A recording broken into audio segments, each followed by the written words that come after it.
speakers are giving the lecture, you please mute yourselves. You please mute, and so that the disturbance will not be created for the guests who are speaking. So we are inviting them, and we are not listening to them means it depends how we are receiving the others. So please, from my side, I humbly request all the participants to mute themselves. And if you have any questions, you can raise your hand, and so that we can unmute you, so that you can answer, so that there won't be any disturbance for others, and everyone will listen to what the speakers are saying. And another one more thing is, those who have spoken yesterday or day after yesterday, day before yesterday, please you give a chance to the other persons, so that everyone will be having a chance. Everyone should feel that they have some question to ask in the IFTP. We should give everyone a chance to ask something or the other. And please don't keep on speaking the same person. I request, I hope you understand my request. Thank you, sir. Thank you, Samuel, sir. Over to you. Thank you, ma'am. Thank you so much. Good evening and welcome. Good evening to all the people in India, and very good morning to you, Steve, all the way coming from US, getting up early in the morning for us. We appreciate your kind gesture. We appreciate your promptness. Even though you are 1,000 miles away, you are in time, and that's something we need to learn from you people, and that's the reason you are ahead. And I don't know about that. That's very important. And you can see our numbers, right? So it's a typical story which we need to understand, that something is there wrong in the blood of people, and it will change slowly. Okay, so Steve, with your kind permission, quickly I would like to show you, show the audience about you, introduce you, and then give it over to you. Just a minute, yeah? All right. So there we go. First, I want to show you, this is the university which is hosting the whole event. All right, you see there are two languages on the top. Adi Kavi Nannaya University in English, and the same thing is there in Telugu, which is the local language of the state. Yeah. All right, and Adi Kavi Nannaya he was the first poet ever in Telugu, the most famous first poet. So in his name, a state government has started it in Andhra Pradesh in the year 2007. And we are proud to tell you that these people have amazing programs, amazing professors. There is Mr. Jagannatha Rao, who is the Vice Chancellor, like you call Provis, we call Vice Chancellor. Yeah. And Dr. Kezia Rani, who introduced you, she is the first employee of the university in 2007. Second employee. The first batch. You saw the first batch. And very senior in computer science. And there are so many professors. They do amazing job here. And they have, can you see there, Steve, the colleges of arts? Yes. Arts and commerce science. So just to give you a brief so that, you know, your talk will be useful for so many. And they also affiliate more than 420 plus around colleges under them. You're getting the point, under the umbrella. So they have a huge responsibility on the shoulders, and they're doing amazing. And I'll show you their website so later. So now, audience, thank you so much. There we have Steve with us. Steve Covello is a instructional design and instructional designing. There's so many feathers in his cap. Video technologies, audio technologies, oh God, whatever, you know, rich media technologies. And that's about him. I just want to take you through a little bit about what he does. And all his website is so wonderful. You just need to go through. So I just want to let them know that where you studied and all that. So here we go. In 89-91, he did his BA in communication, radio, TV technologies, from William Patterson University in NJ, New Jersey. All right. And then he also went on to do his master's in instructional design, development, and evaluation at Syracuse University, which is more than 150 years old. Syracuse University. Woo! Yeah, he's an Excellent alma, college. and we are so proud of it, sir. It's more than 150 years old. I know so many people there, and in New York, it's very, very, very renowned, very old Yep. university. Even some of the India's top politicians of 1960s and 50s also studied there, which many of us don't know. And we're proud Newhouse. of you, sir, that you did an amazing thing. It teaches a lot of things. These are some of the courses, and his core expertise is given there. Instructional design, interactive e-learning module. I want everyone to understand that. Interactive e-learning modules, open education resources. This is what today sir is going to talk about. Open educational resources and Pressbooks. How the entire books can be online for free. How you can write, how you can. Oh, you're going to love this. It's going to be great. Yeah, yeah. And he's already pepped up. He's ready to go. Okay. So lot of conferences, a lot of publications, a lot of books, 21st century communication. He's an author, he's a reviewer. All right. So we are so glad, sir, that you came all the way from the US for us. And so this is Granite State College, where Steve is the instructional designer. Now, for many people, just to give an idea, instructional designers are the one who help professors and university to design the curriculum. You understand what I'm saying? For India, we have this Board of Studies, all right, Board of Curriculum Development, all right, NAC. So Steve is one of the key person in his university there, and he helps. Now, these are all his, I think, so this is your book, no, Steve? Well, some of them are mine. I think, 3 or 4 of them. I think this is your book, the first one. That is the inaugural ebook in the University System of New Hampshire initiative to move to open educational resources. And there's a bit of a story, which I will get to, which is on sort of the latter part of my story. So what you're showing here is, I'll get to all of that. Yes, yes. So thank you so much, Steve. Thank you so much, audience, for coming. And Steve, it's over to you. And thank you so much. All right. Well, it's hard for me to explain precisely how much I will cover because there's so much more depth to each of the topics that I'd like to introduce to you than what I can present in an hour or so. So think of what I will be presenting to you as an introduction from which you can begin your own conversations according to what matters to you.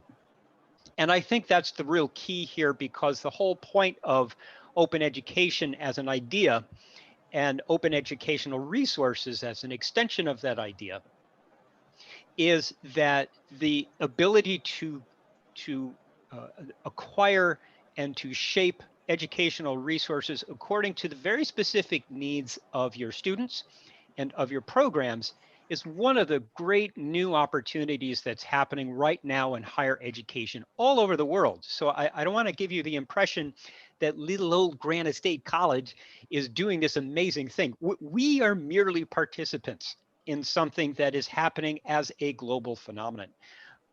So with that, I would like to begin to share my presentation.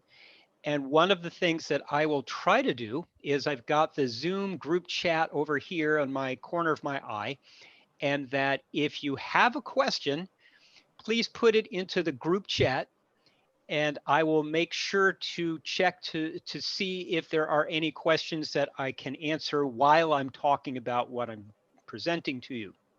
I would rather do that than wait till the end and then answer all your questions about something I said 45 minutes ago, if that's okay with my host. Steve, can I just intervene one? Yeah. Yes, sir. You're now having almost 300 here, and maybe another will come, but it's also live on YouTube. There are some participants on YouTube. I will collect those questions and give it to you at the end. Okay. Whenever you say. Over to you, sir. All right. Let's see. Okay, well, one of the things that you are seeing on your screen right now, and actually you can't see that because I'm not screen sharing. How about if I do this first, and then let's see. Let's do the PowerPoint, and let's put that into presentation. Okay. All right. Will everyone please confirm? Will someone please confirm that you can actually see my presentation? Yeah, it's on. Fabulous. All right. Well, one of the things that you are seeing in front of you right now is a frame that shows Granite State College down here at the bottom among 4 in the university system of New Hampshire. And to give you a little bit of an idea of the USNH system, is that it is public, but there are sort of layers of public. So for example, you have the typical high school, secondary school, public school kind of thing. And then you have a layer of community colleges that are scattered all over the state. And then you have the university system of New Hampshire. So you could get a 2-year degree at a community college and then transfer that to one of the 4-year colleges in the university system and earn a bachelor's degree or continue on to a master's degree. So the interest in the university system in adopting open educational resources has a lot to do with access. And it has a lot to do with being able to continue that pathway of education throughout the state. So let's see here. So as I talk about Granite State College, think of Granite State College as being one of the colleges among the system of 4 colleges that comprise the state university system. So we all sort of work together. But the thing that makes Granite State College particularly unique is that we are the continuing education arm of the university system. While University of System is the big, campus-based college, and Plymouth State and Keene State are the small liberal arts colleges, little Granite State is the continuing education arm for mostly adult learners. And actually, I'm going to skip myself and show you a little bit about Granite State College itself. When we talk about continuing education, we sort of associate that with adult learners, and we tend to have a median age of around 30, 32 years old. Now, it's a little bit lower than it was a few years ago. But now what we're saying is that we serve adults of all ages. And we do, in fact, get your typical college age students around 18, 19, 20 years old or so. But for the most part, we're serving adult learners, and teaching adult learners is somewhat of a different strategy than teaching your typical age college students, because they're bringing a lot more experience to the table here. Now, one of the statistics that you see here is that it is over 95% enrollments credits fully online. Well, that was before COVID-19, and now we are 100% online. And we've been doing online degree programs since 1999. So this is not new to us. We have not been pivoting to online. We've been doing fully online for, over 20 years.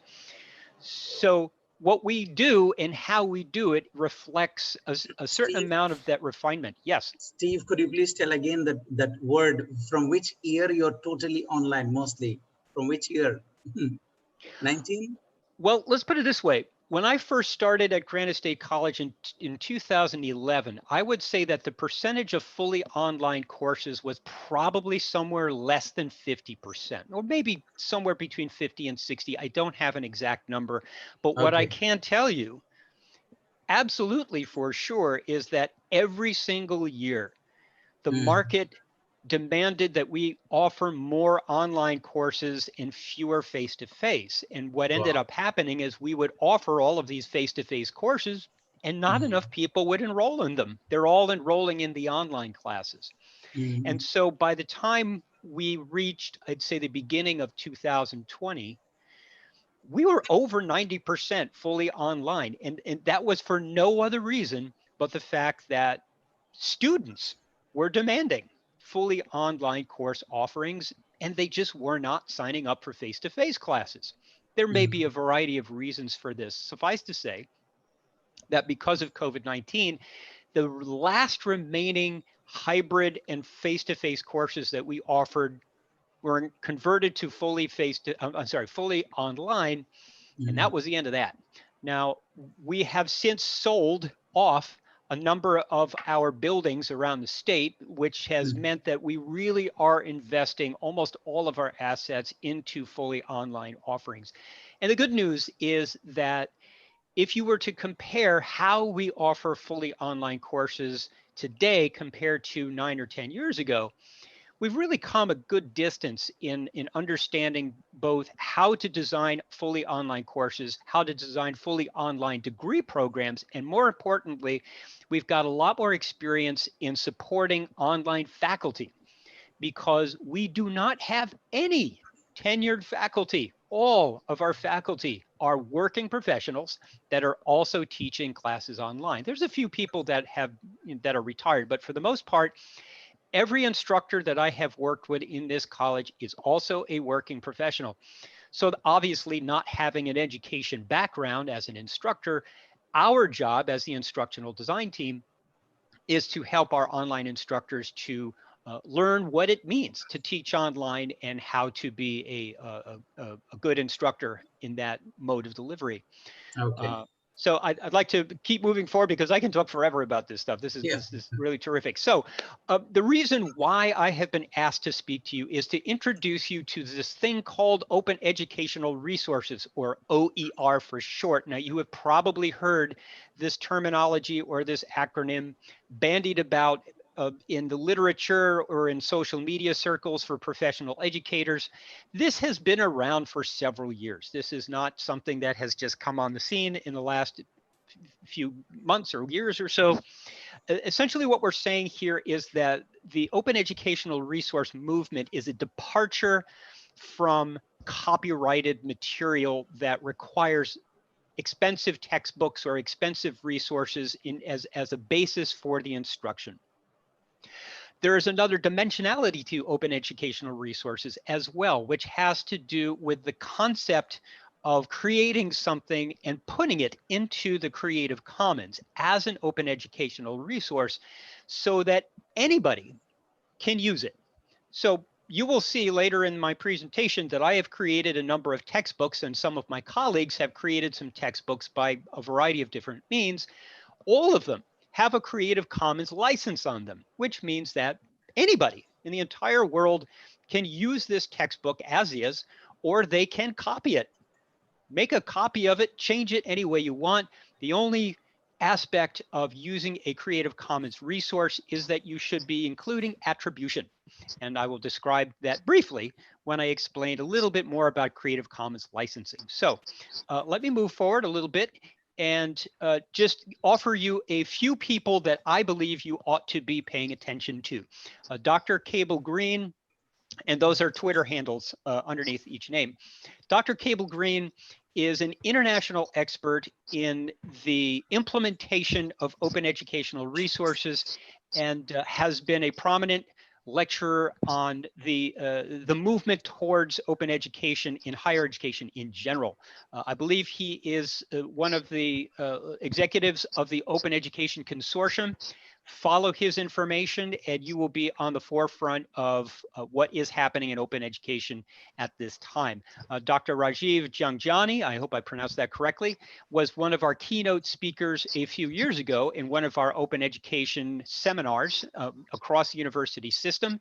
And I think what you will find in his recordings and lectures is a much more social justice rationale for the implementation of open education in general. And it was a very compelling lecture. And I will give you one more resource right after this slide. And then Robin DeRosa is probably one of our most prominent, I would call, superstars of open education, because she is an instructor.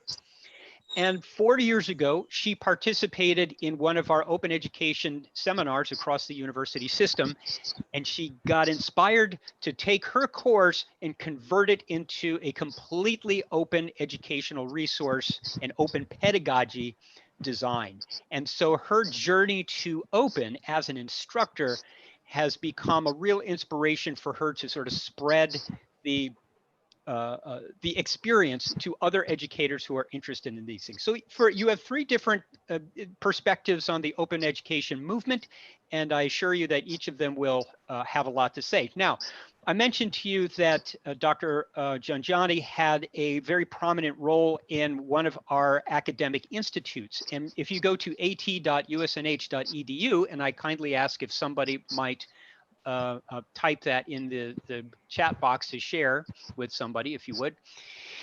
is the sort of home base website for all of the university system academic technology institutes that we have been focusing on since 2011. And the ones that I would like to draw your attention to are the ones beginning in 2016, where we had recordings of keynote speakers discussing all of the things that I will be presenting to you, although they are, far more in depth about what they know and how they present the rationale for all of this. So please explore this area.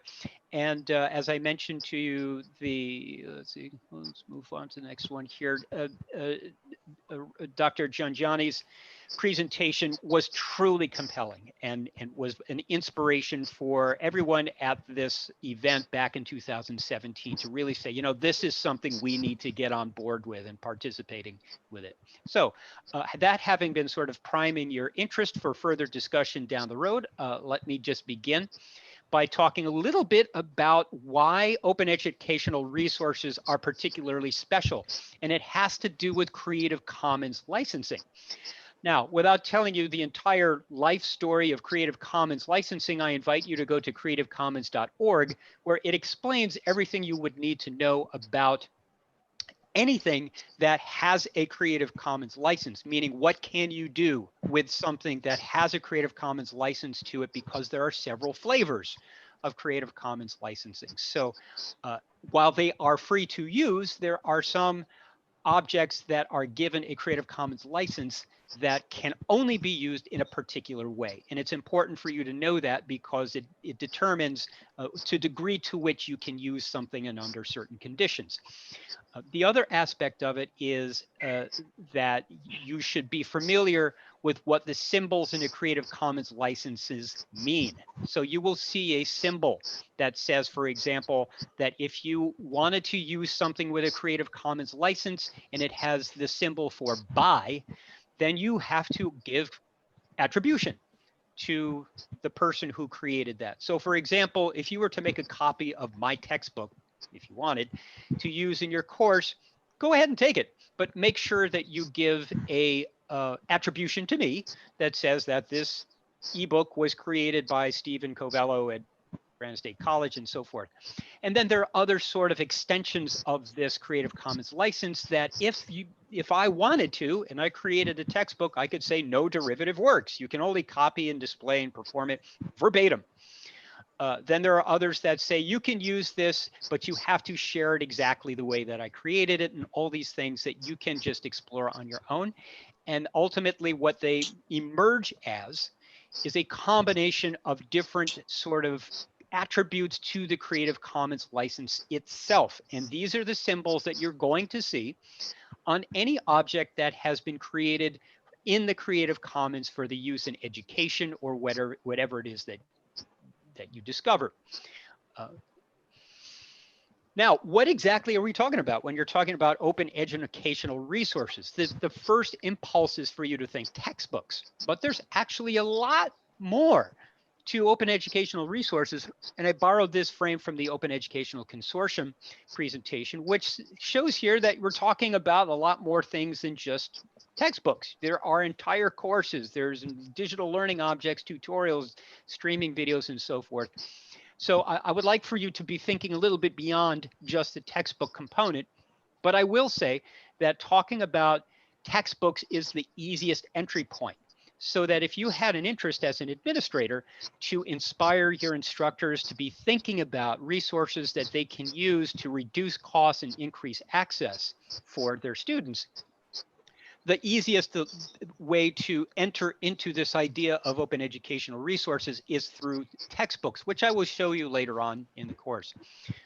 Let's see, where am I here? Okay, now you may be wondering, are open educational resources, which I will show you later, are they really any good? Well, I have to say that at this point right now, it's a very different landscape today than I would have said maybe 4 or 5 years ago. Whereas 4 or 5 years ago, the idea of open educational resources was kind of new, at least in the American higher education world. But since then, in the last 4 years, there have been amazing leaps and bounds in not only the sheer quantity of resources that are available, but there has been an increase in the peer review of them, which is really what this graphic is intended to convey. And this may actually be a few years old instead. So I would suggest to you that a lot more systems have been put into place to increase peer review and quality in open educational resources. And the other aspect of it, of course, is discoverability. There are now so many different ways that you can actually find and curate OER in ways that you could not have done 4 or 5 years ago. And the Pressbooks system is one of those means by which access has been increased, which I will describe to you in just a minute here. Let me just see. Let me get my frames organized so that I can see what's coming next. Give me one moment here. Now, to just give you an idea of what some colleges have been doing with OER is that it has changed the way that they present their offerings to their students. To give you an example, this community college has offered 2 different sections. They offer a section that has the regular textbook and another section that has a no-cost OER. Kate, take a guess which section the students are enrolling in. They're enrolling in the one that has no textbook cost. So it has a tremendous influence on whether students decide whether they will enroll in a course. And not only that, but there are plenty of studies that have shown that there are students who will sign up for courses and never buy the textbook because they simply can't. It's either a choice of being able to eat or being able to do transportation or pay the rent or whatever it is, or buy the textbook. And guess what? They're not buying the textbook. So having open educational resources opens up opportunity for students to participate in education in ways that they might not have ordinarily have done. Let's continue. Now, before I move on to describing to you what Pressbooks is, I would like to take a glance over to the chat and see if there or speak with my hosts to ask if there's anything that you would like to know before I go into describing what Pressbooks is, because it is very much a very different subject than what I've been talking about so far. Any questions at this point? Dr. Johnson? Or shall I continue? Because as of now, there is no questions both. All right, let's keep going. All right, so what I'm about to show you is a real expository of Pressbooks, and I will explain what Pressbooks is in just a moment. But this is a list of the things that I intend to describe to you. What is it? How does it work? What can you put in it? And then I will give you some real examples of actual ebook projects that our faculty have undertaken, and then give you a very brief description of this sort of technical background to it, so that if you have an interest in opening an account or participating in what they call the Rebus community, which is a community of people who have come together to create an ebook for a particular project. I'll go through all of these things, and then I imagine there would be some time for questions, and let's move forward. All right, so I would imagine when I spoke with Dr. Johnson that WordPress is the kind of system that you have probably heard of because it's an international system. So I will make the leap here that just about everybody has heard about what WordPress is at this point. It's an open source body of software that is used as a core for building a website. And the idea of that open software system is for people to extend it. And if you are familiar with the WordPress website development system, there are plugins and other ways to extend the core functionality of WordPress so that it can do things according to your purpose in creating a website. Well, the Pressbook system is based on WordPress. And one of the things that they have done is they've taken the WordPress multi-site version of it, which is sort of like taking just an individual website and extending its capabilities to issues like multiple blogs, like child blogs from that main website. They've taken the WordPress multi-site system and forked it. And they've taken the WordPress multi-site system and configuration and built an entire system around it that is proprietary.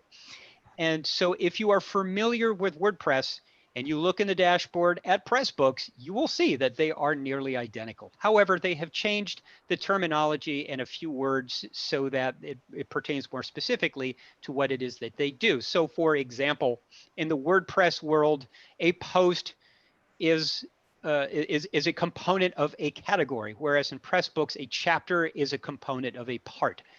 But suffice to say that if you have an interest in going into Pressbooks, if you're familiar with WordPress, you will immediately understand how this system works once you get used to some of the differences in the terminology here. So for example, here is the dashboard of a Pressbook. It looks exactly the same as WordPress. But as you can see in the left side menu, some of the words have been changed. Now, the idea here is that Pressbooks calls itself an ebook bakery. Now, as you can see in this screenshot here, there's a whole list of chapters here. And you can easily imagine that a chapter would be the equivalent of a post in a website, meaning that post occupies a single page someplace in your website. And that's exactly what it does here. But here's where the ebook system in Pressbooks does something that WordPress cannot. There is a button here, and again, I'll show you how this all works, called Export. And what that does is it takes everything that you have put together in this ebook and exports it into a singular rendered file. And the PDF file, which is a universal encapsulated file object, is accessible to just about anybody. But they also have facility for exporting to the Kindle platform and to the open EPUB file format, which is compatible with Android and iPhone. And I would imagine it's compatible with other smartphones that have like a basic iBook reader.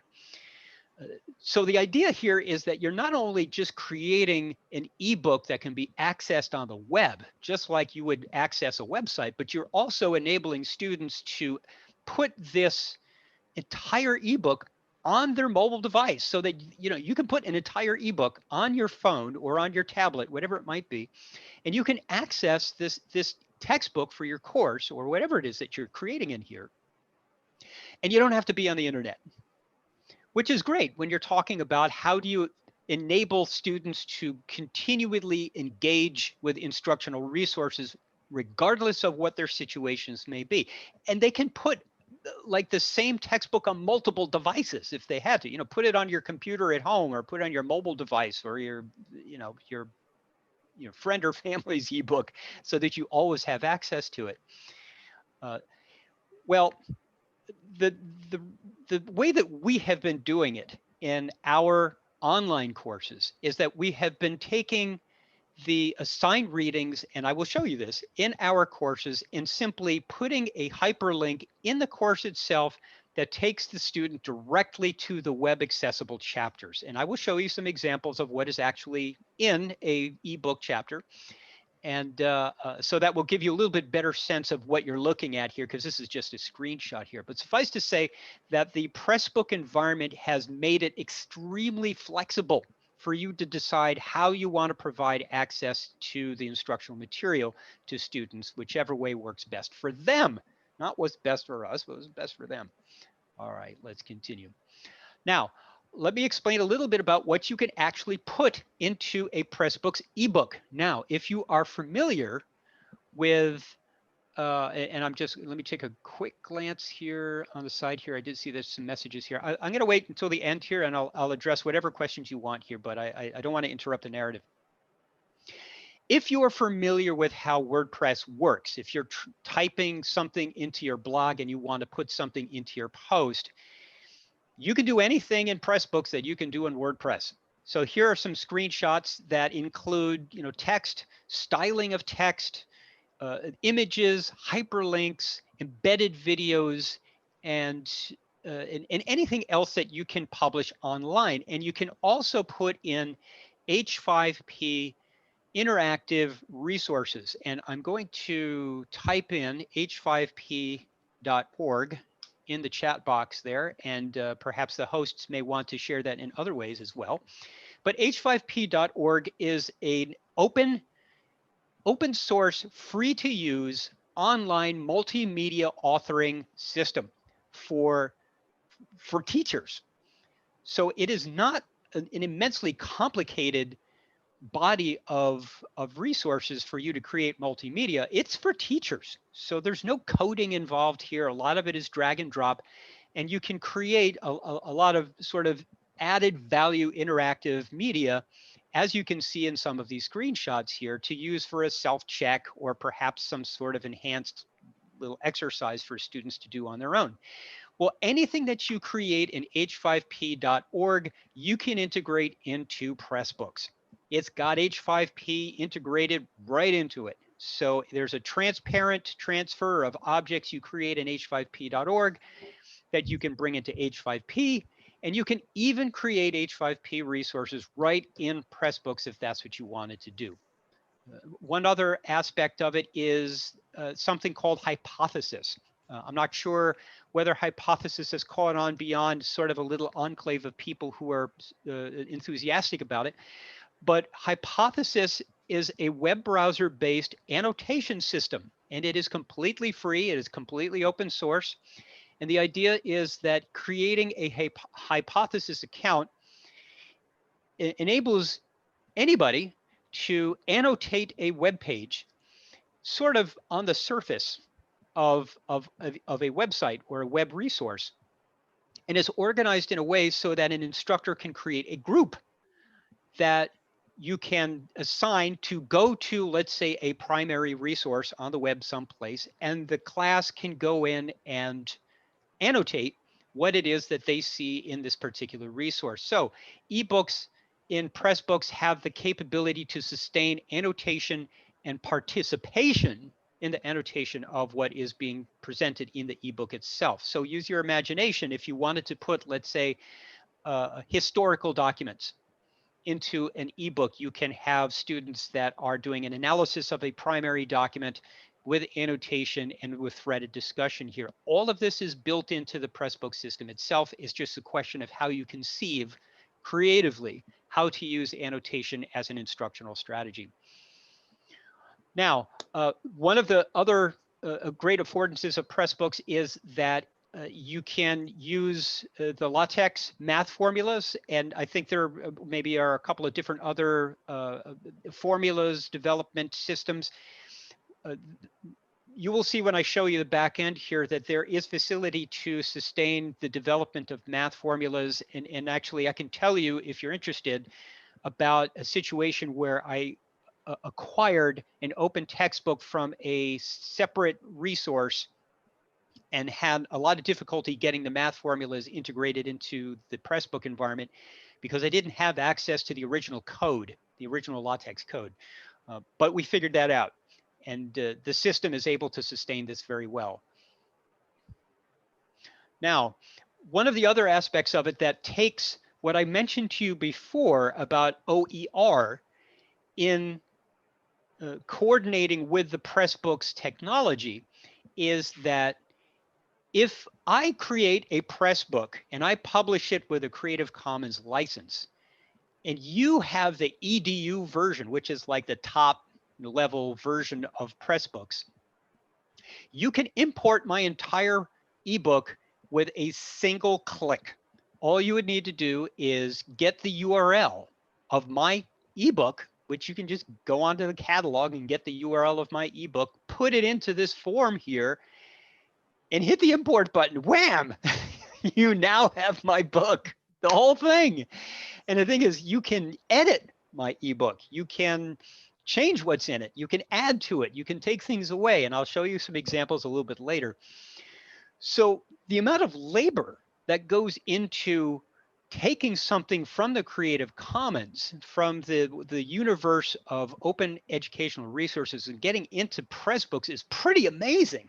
Now, there are some methods of importing content into a Pressbook that are more efficient than others, and I could get into the details of that later if you want.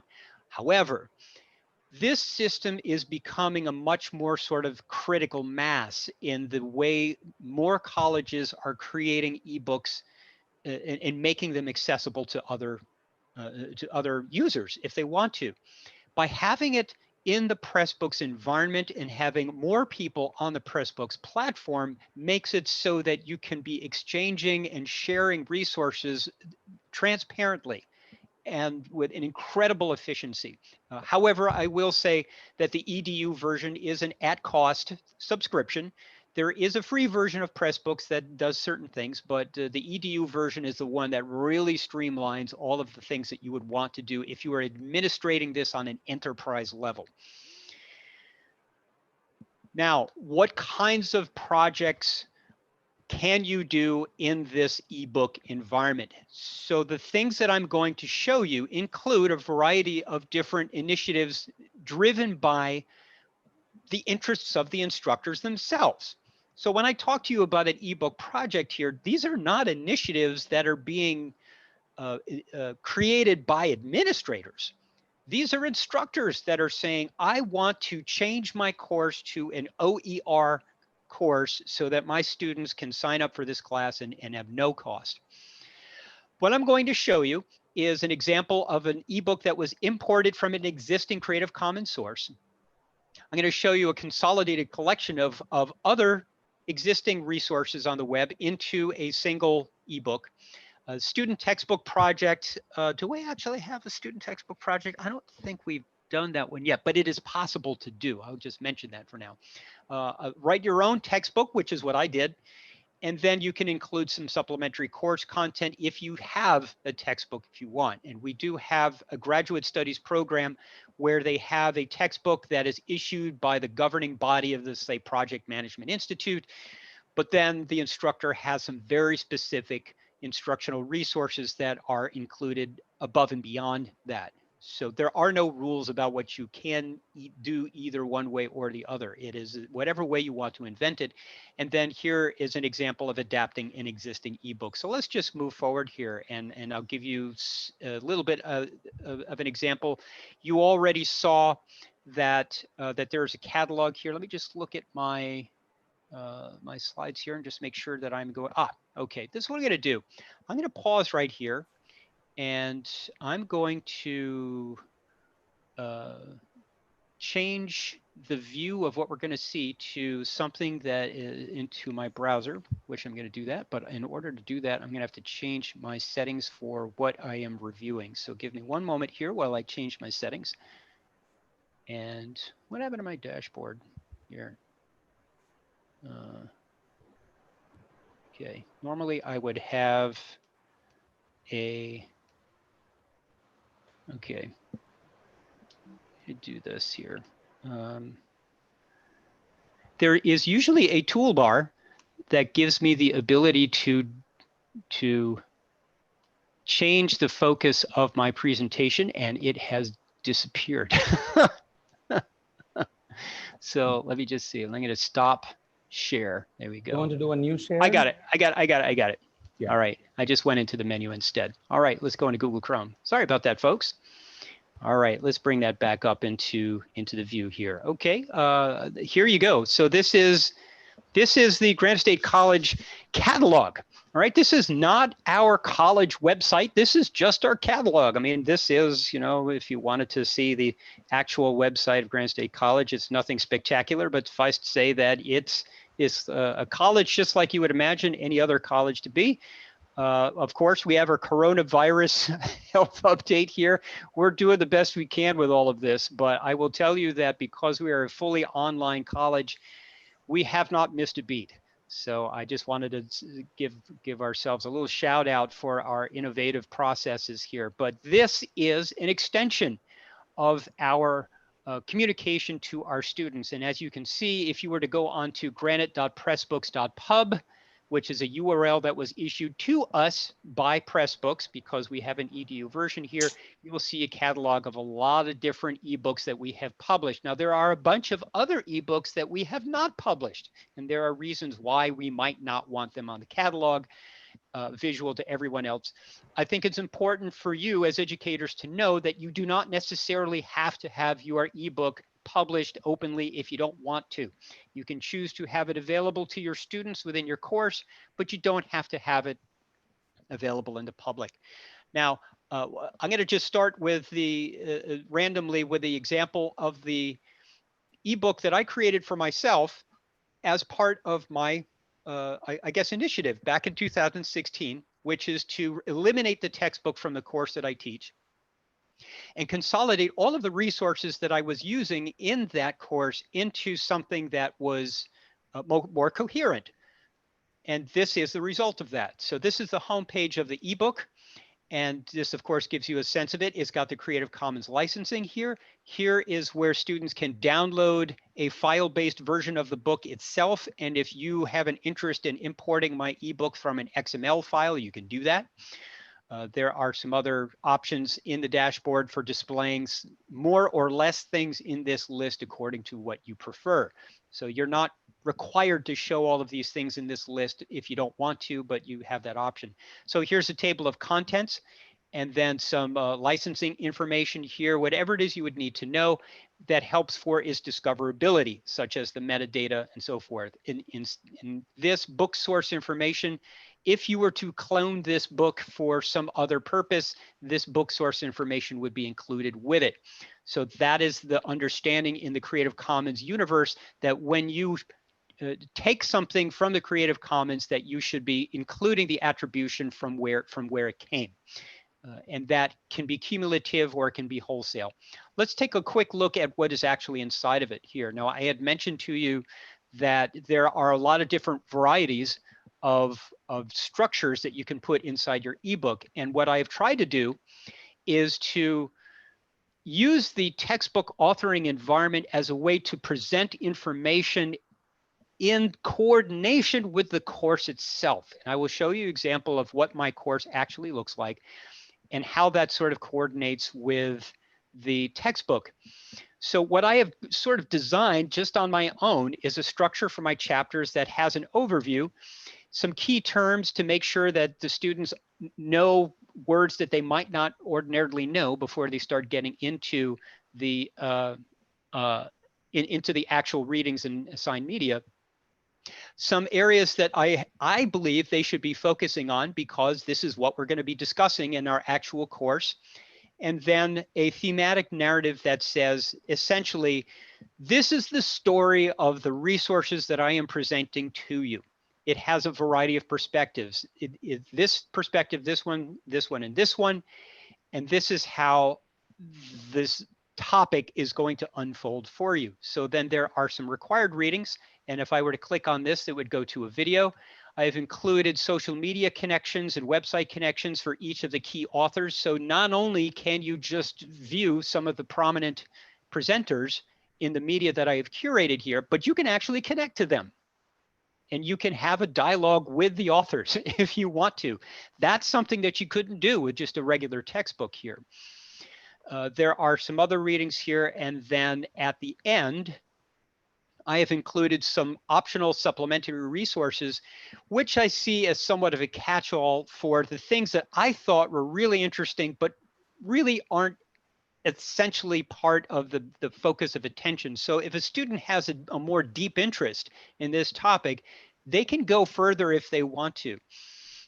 Now, let me show you another example here, and then I will explain a little bit about how all of this came together. So this is the second chapter. As you can see, there's things they can download. There's visuals that they can click and go to. And I've even included the APA citation right here, so students have no excuse to cite their sources as they go into my course and participate in the discussions. Now, what I'm going to do right now is show you my course, and you can see just precisely how these open educational resources in my textbooks have been integrated right into the course. All right. Give it a moment to load. We're eating up a lot of bandwidth here, so it's going to take a bit of time for it to load completely. All right.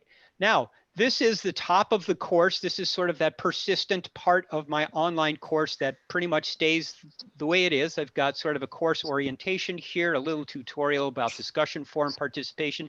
But here is the key introduction of the ebook. So students can click right here and they can go right to the home page of the ebook. and then they can actually review a guide to determine which file format is appropriate for the device that they want to put it on. But we go a step further than that. In the actual module for the course itself, there is a direct link to the chapter that is pertinent to this module. They click and wham, here it is. There's your textbook readings, okay? So if you access this online course on a mobile device, on a computer or a tablet, whatever the situation may be, it's all set up. They don't have to be like carrying around a textbook or something like this. Everything is set up so that you can access the materials in whatever way that is appropriate for you. Of course, having internet access is a key part of that. But as you can see, I have the ability, and this is the real revelation in me as an author of open educational resources here. I have control of the narrative of the course, and I have control of the narrative of the instructional media itself.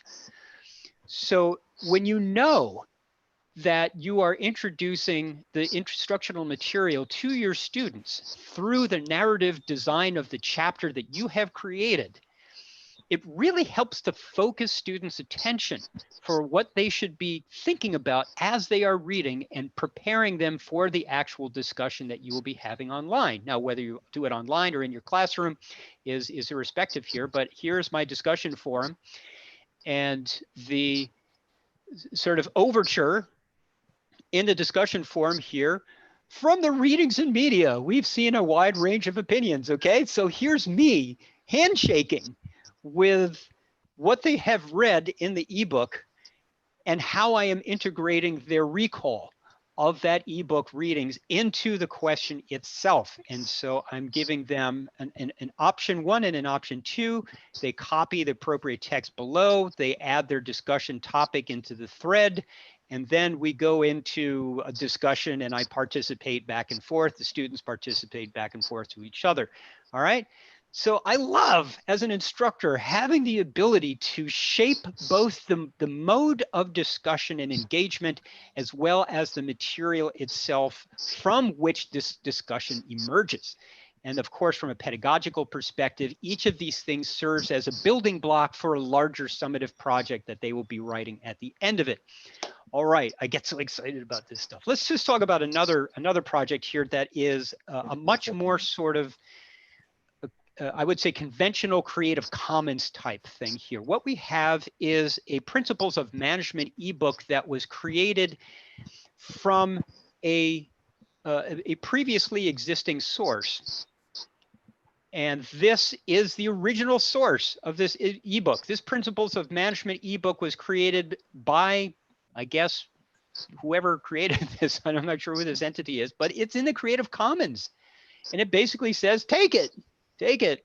And as you can see, that's a lot of ebook. Man, what is that, like 200 chapters or something like this?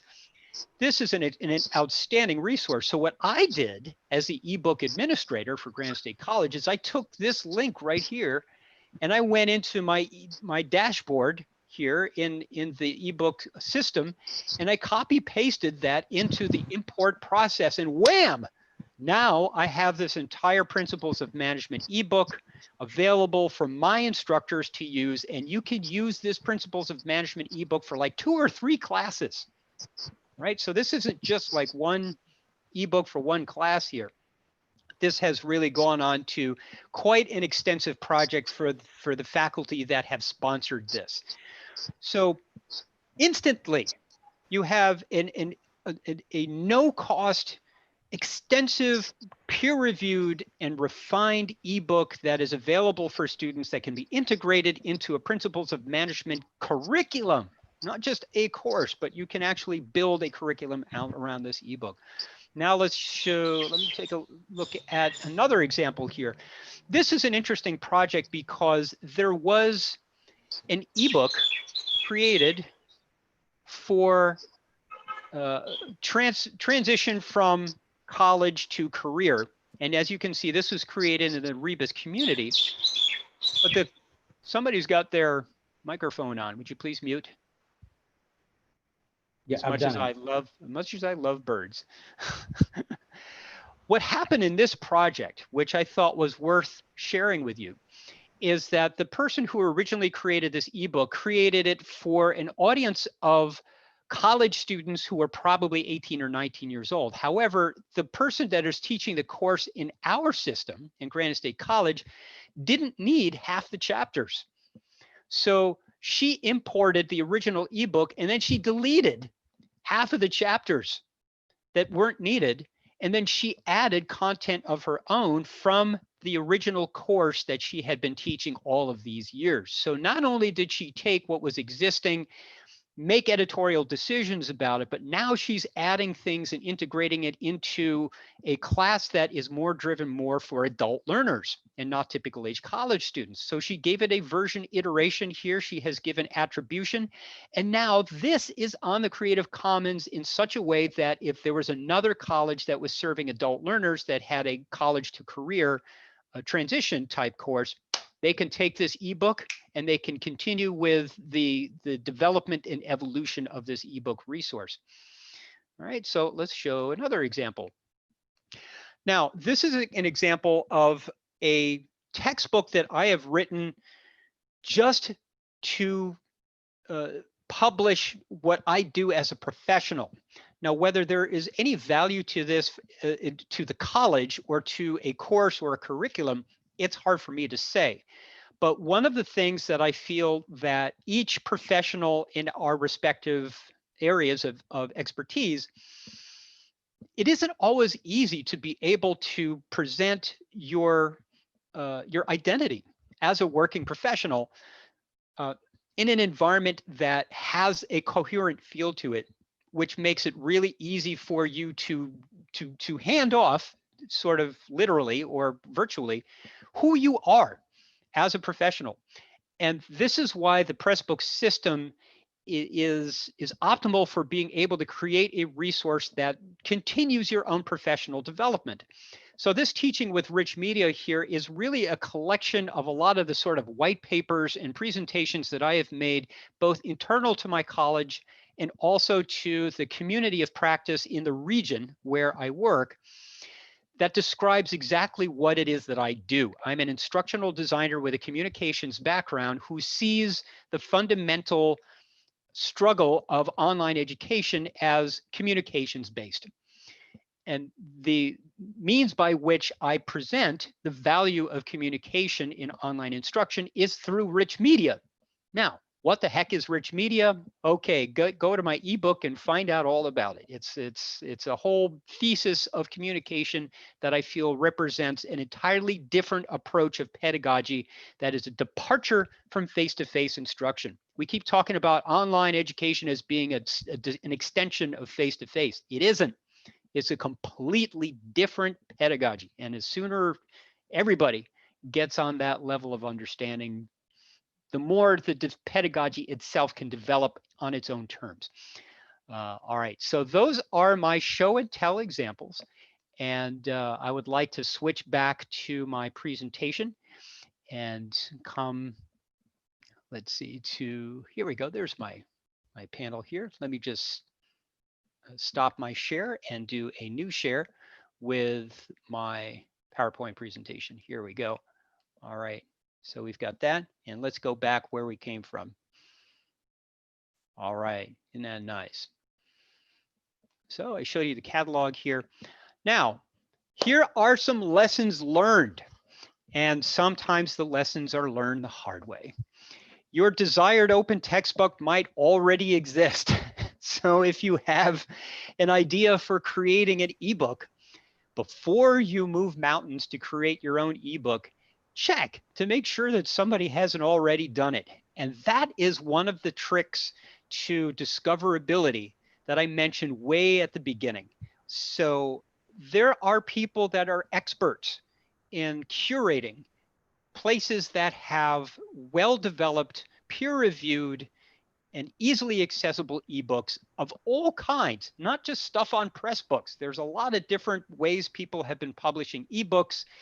But suffice to say that they have made it in such a way so that you can download something from their website or link to it electronically on the web, so that your students can have access to it. So if you come up with a project idea, make sure that you speak with an expert who knows where all the bones are buried in places like this. So you're looking at BC Campus. It says open.bccampus.ca. BC Campus has gone crazy with how many ebooks that they have published. They're well-funded, well-staffed, and BC Campus just seems to be churning out hundreds and hundreds of ebooks. Sailor.org. We used an introductory statistics ebook from Sailor, converted it into Pressbooks. It was a little bit of a problem getting some of the math formulas. OpenStax.org, that's OPENSTAX.org, also has a lot of very common sort of the general education type ebooks, and on and on. There is more and more expertise developing as we speak in being able to access OER and to get them converted or transferred in some kind of a way that makes it available to your students. One of the other lessons learned here is that if you decide that you want to take on an ebook project, it takes time. When I tell you that when I created the ebook for my social media course, even though I was curating content that I had already located into this sort of invention that I showed to you before, wow, you'd be amazed how much time it takes because you become so invested in making this thing so great.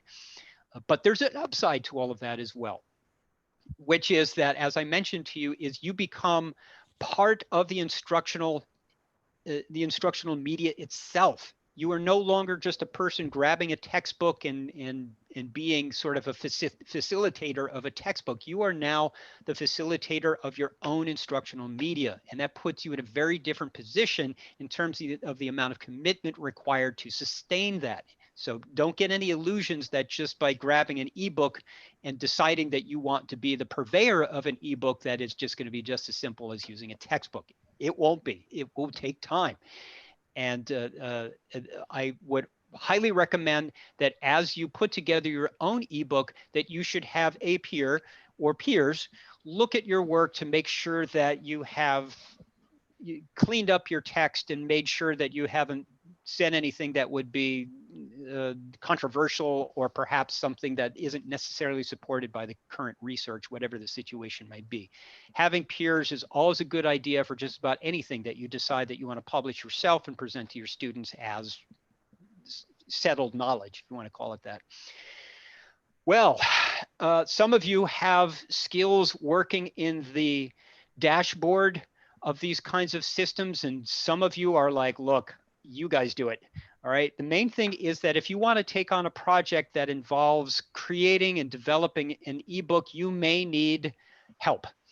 Putting everything together, making sure the metadata is correct, making sure the license information is correct, and just making sure that you've got everything in this ebook that it's supposed to have according to what the community expects from an open educational resource. If you put a Creative Commons license on this, you'd better have the information included about how it should be attributed.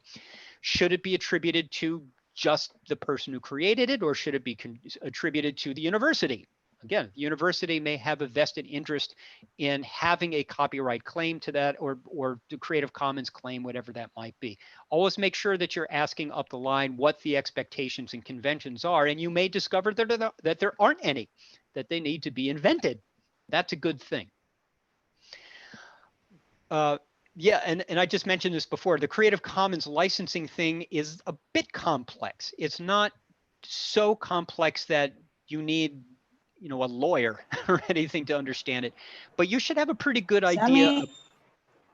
You should have a pretty good idea about what you expect your material to be used for and under what conditions. So it's a good idea for you to consult with someone who's an expert with it.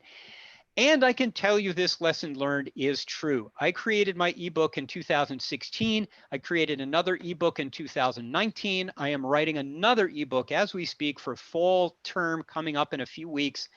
It takes time, and it also is your baby. You really want your textbook to evolve. And one of the things that I've been doing in teaching my classes is that when students curate a resource that they have found on their own that is really outstanding, I say to them, hey, can I add your resource to my ebook? that would be great. And I'd like to add your name as the person who curated this resource in the ebook itself so that future students can know that they can contribute to resources in the ebook. It blows their mind. They love it. And it adds a whole new motivational dimension to know as a student that if I find really good stuff in this course that nobody else has found yet, things happen all the time, that this can be added to what is knowable about this subject matter. So students are not just consumers of education, they are producers of education. And that's the whole open pedagogy thing, which is a whole other hour-and-a-half lecture. I won't get into that. But you can do that. You can do that in this system. You can edit it and change it any way you want. And this, I think, is what I just referred to earlier about my experience as an online instructor, where I had control of both the instructional media and the course content itself. When you suddenly realize that you have the ability to control the narrative of instruction on both ends, right? The instructional media and the points of engagement, you begin to think very differently.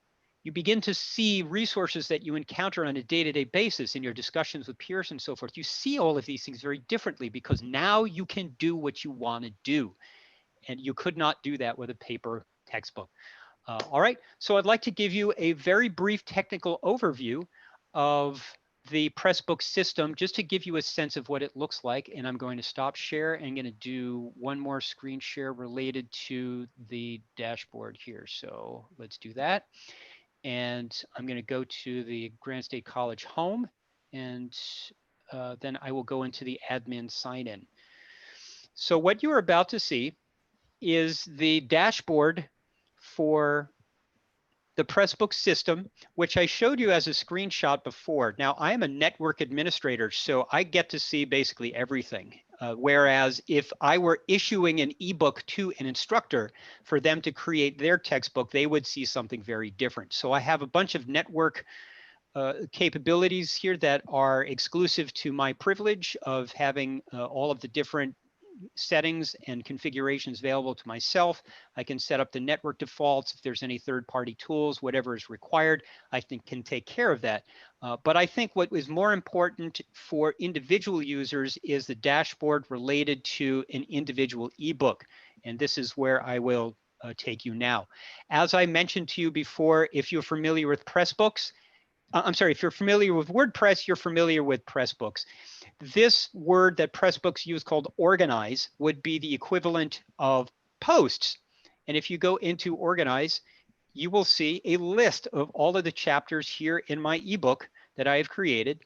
And you could well imagine if I click on this, it will take you to the editing panel for this particular ebook that looks just like WordPress. All right, they have changed a few things. There's a few different capabilities here that are different than WordPress, like it says chapter type. There's options for choosing what type of enumeration you want to have for it or not. You can include whether you want to give a specific Creative Commons license to a chapter and not just the ebook. You can add all the different authors and some other metadata to all of this. So as you can see, they have taken the WordPress architecture and extended it very specifically to a publishing environment. So there's all different ways that you can be adding more chapters to this. I will show you that in the dashboard itself. If I wanted to change the order of something, I can just drag and drop. And now it has been changed. And it couldn't be more simple. The book information is simply the metadata and other things related to the provenance of the book itself. Just quickly scroll through that you can see. You can upload a cover image, and then it's got all the licensing information. And if there are people in the audience that are related to libraries, they've got all of this sort of standard library metadata and catalog information options that would be available. I don't understand all of it. I'm sure you do. But it's designed to facilitate all of that.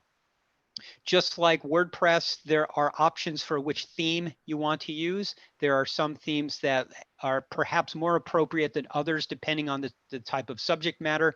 There are then options within each individual theme that you can customize.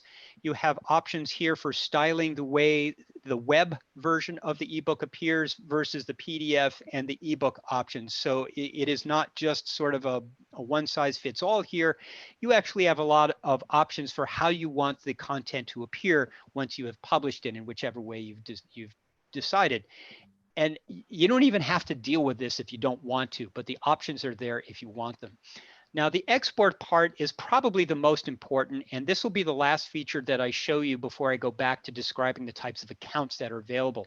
I mentioned to you that Pressbooks is an ebook bakery, and the metaphor is intended to convey that once you have created all of this content, you can just leave it and make it available on the web by just hyperlinking to it, and it goes right to the chapter on your web browser, just like you were on a regular web page. However, you can select all of these different export formats to make it so that a student can download a particular file format that is compatible with whatever device that they want to use to access that ebook.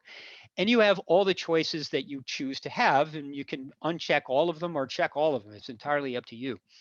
And then there is a record of the most recently exported versions of this. And every time you click on the export, it will re-render everything that you have just published and made it so that the web version is not only updated, but also the downloadable files that you have included on your home page to reflect all of the edits that you have made in the web version of it. So if you make any substantial changes to the actual content that appears on the web, you are sort of obligated to export your ebook one more time to make sure that the downloadable files reflect that update as well. So that is as far as I'm going to go as far as the technicalities are concerned. Let me just drop out of this and go back to my presentation for just a moment, and then I will be finishing up pretty quickly here. All right, so let's just go past the overview and move on. Here we go. All right, now, if you would like to get your feet wet in trying out the Pressbooks system, you are in luck because there is a free version that is, whoops, let's go back here. Sorry, didn't mean to advance. There's a free version that you can go to at pressbooks.com. Pressbooks.com is the location of the organization that offers this platform. And you can get a free account. It's got only 5 megabytes of storage, which if you do just text, that's plenty. You can do, bazillions of chapters of content in 5 megabytes just as text. If you start putting images into it, yeah, you're going to start eating that up here. So that will give you an opportunity to practice using the interface, but the free version cannot be shared and it cannot be published openly. Is designed for you to just become familiar with the system and to play with the interface. And if you wanted to upgrade to the $20 per year or whatever the pricing is in India, this will give you 25 megs of storage, open things up again, and then gives you some more options for exporting. And then once you start getting into the enterprise areas, you will begin to see the capabilities that I just described to you. So I have presented to you a very what's my phone? I said something that sounded like my phone thought I said a word and I don't want to say it again. The enterprise version of Pressbooks does everything that I showed you that it can do. So if you're enthusiastic about having that capability on an enterprise scale, well, you'll have to talk to your administrators to say, we want this, and we want you to spend the money to have this available to us. But before you start making that type of commitment, get your feet wet. Find out whether this is the kind of thing that you would like to do and you would like to invest your time in.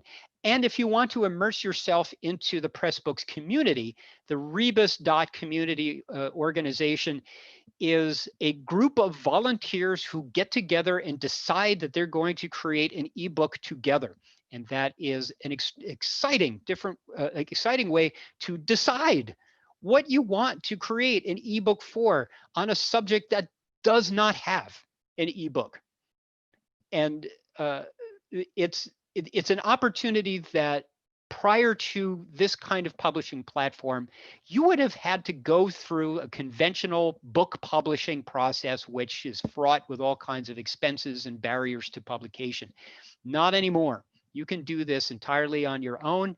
and with other collaborators if you want. And that, my friends, is the end of my presentation.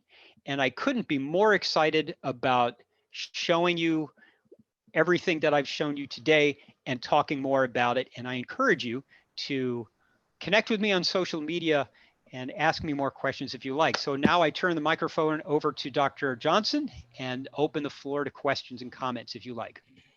Thank you. Thank you so much, Steve. It was an exhaustive thing, which I don't know in this part of India.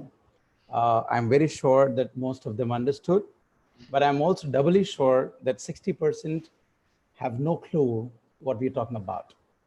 Because what well, that's discouraging. No, that's the naked truth. We need to talk the naked truth. All right. All the teachers here in this group, Steve, they're so passionate, they're so good. I'm sure each of the teachers here will definitely follow you, follow the open education resources, and create books online.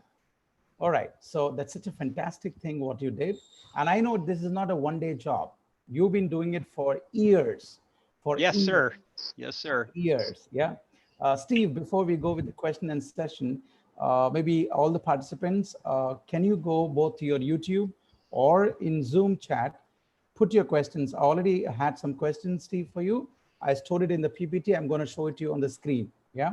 Sure. But before that, may you please show a little bit of your studio. I don't know whether you can turn your, I know sure. You have a huge thing. Yeah, okay. I'll tell you what I'll do. I'll do better than that. All right, here we go. Hold on. I'm going to get my actual like third-party webcam here and see if I can change, because as you know, we're COVID-19 crazy here, and we've got working from home as the way that we do things. So this is not my office at work, not at all. The office has been closed, and we are not allowed to actually go into our office without permission in advance. Okay, so let me change my video here. And please show the people, what did you do? How did you build your studio? You know? God. Because you're also sitting at home. We're also sitting at home. But we're only watching you, and we don't want to do Okay, I'm going to try to do this. Now, I will tell you that I used to be a DJ, just as a hobby. DJ. So I have wait, Steve, what did you say? DJ? A DJ. You know what? Records, turntables. In my place, if you do DJ, my parents will catch my collar and throw me out. Yeah. Okay, because doing DJ means we'll say panigrana kodka. Getting the point. All right. You see the professor there. Oh, geez. That's your DJ set? That's my last remaining turntable. Okay. Yeah, I used to have like, the real DJ 1200s, but they all fell apart except for that one. And so if I had the ability to show my camera around, you would see about 3,000 records here, from like disco music and house music and funk music from the 1970s and 1980s. And so that was my original passion as a kid. And it served, my musical interest served as an entry point for my career as a video editor. So I worked for 17 years in New York City doing TV commercials.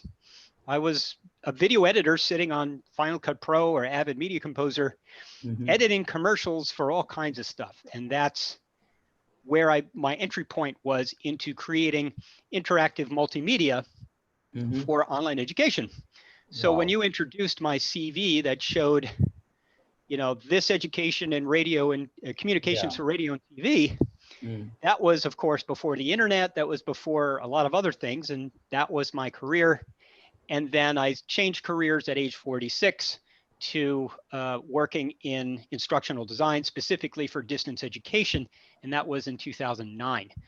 My inspiration for working in instructional design, and specifically online education, was because I had a certification course for web design and development, and the textbook was awful.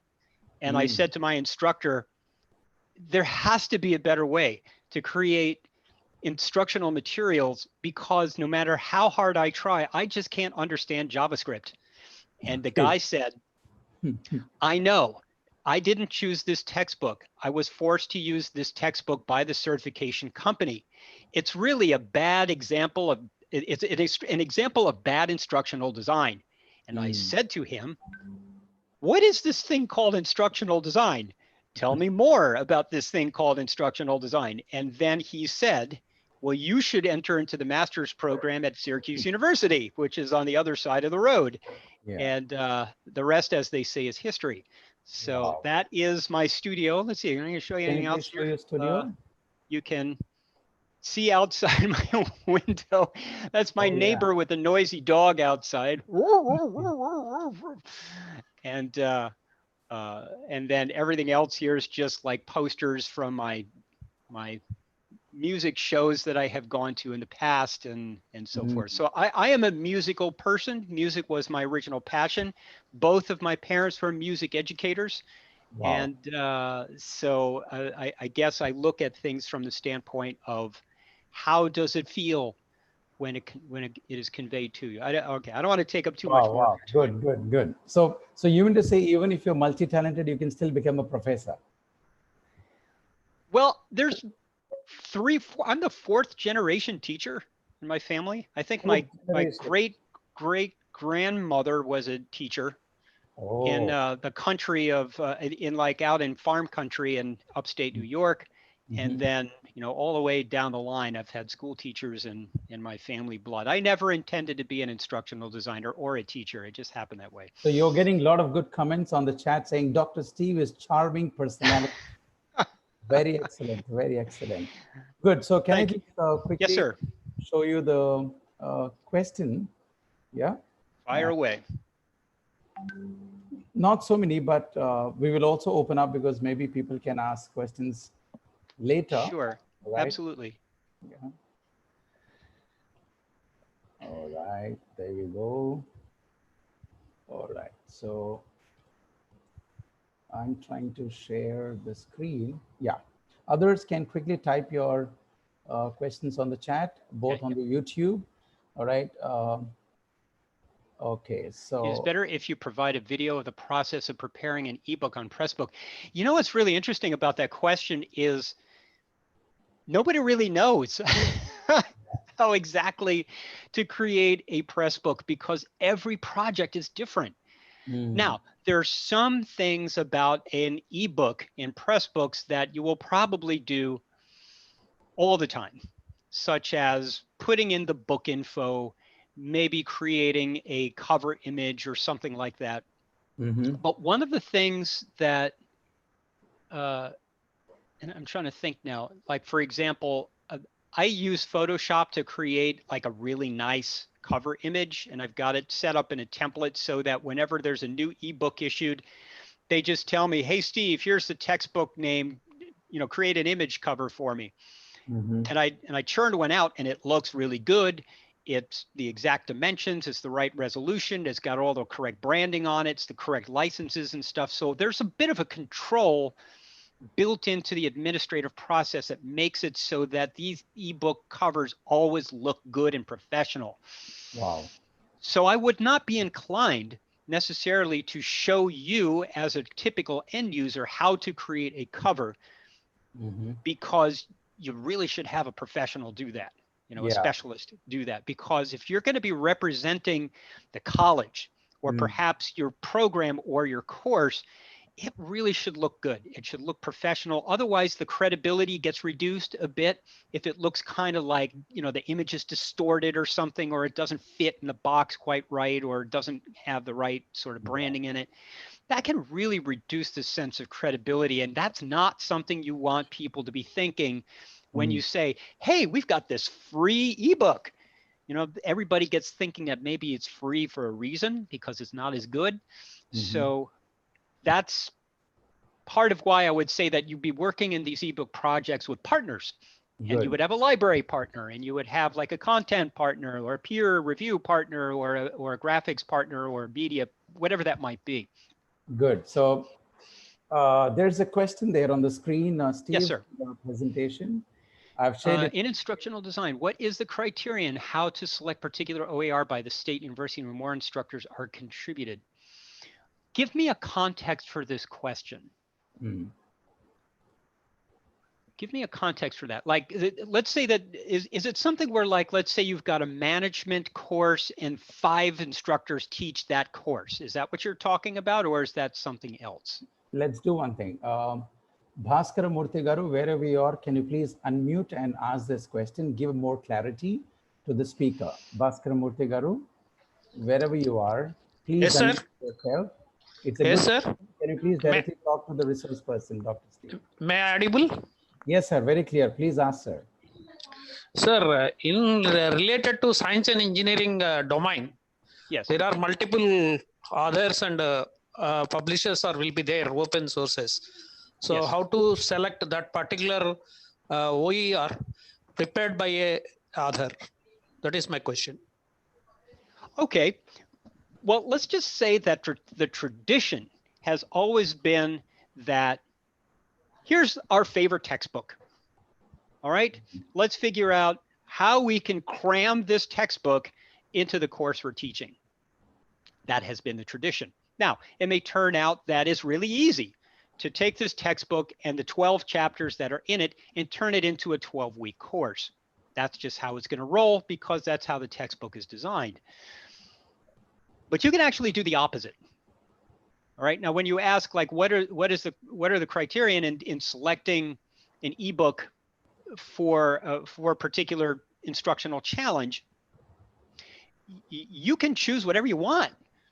All right. You can decide what the course is going to be, and then decide what you're going to use as a basis for instructional media in that course. Now, it's a lot more extra work than just, grabbing a textbook and saying, okay, here's 12 chapters. Let's build a course around these 12 chapters. It's already off the shelf.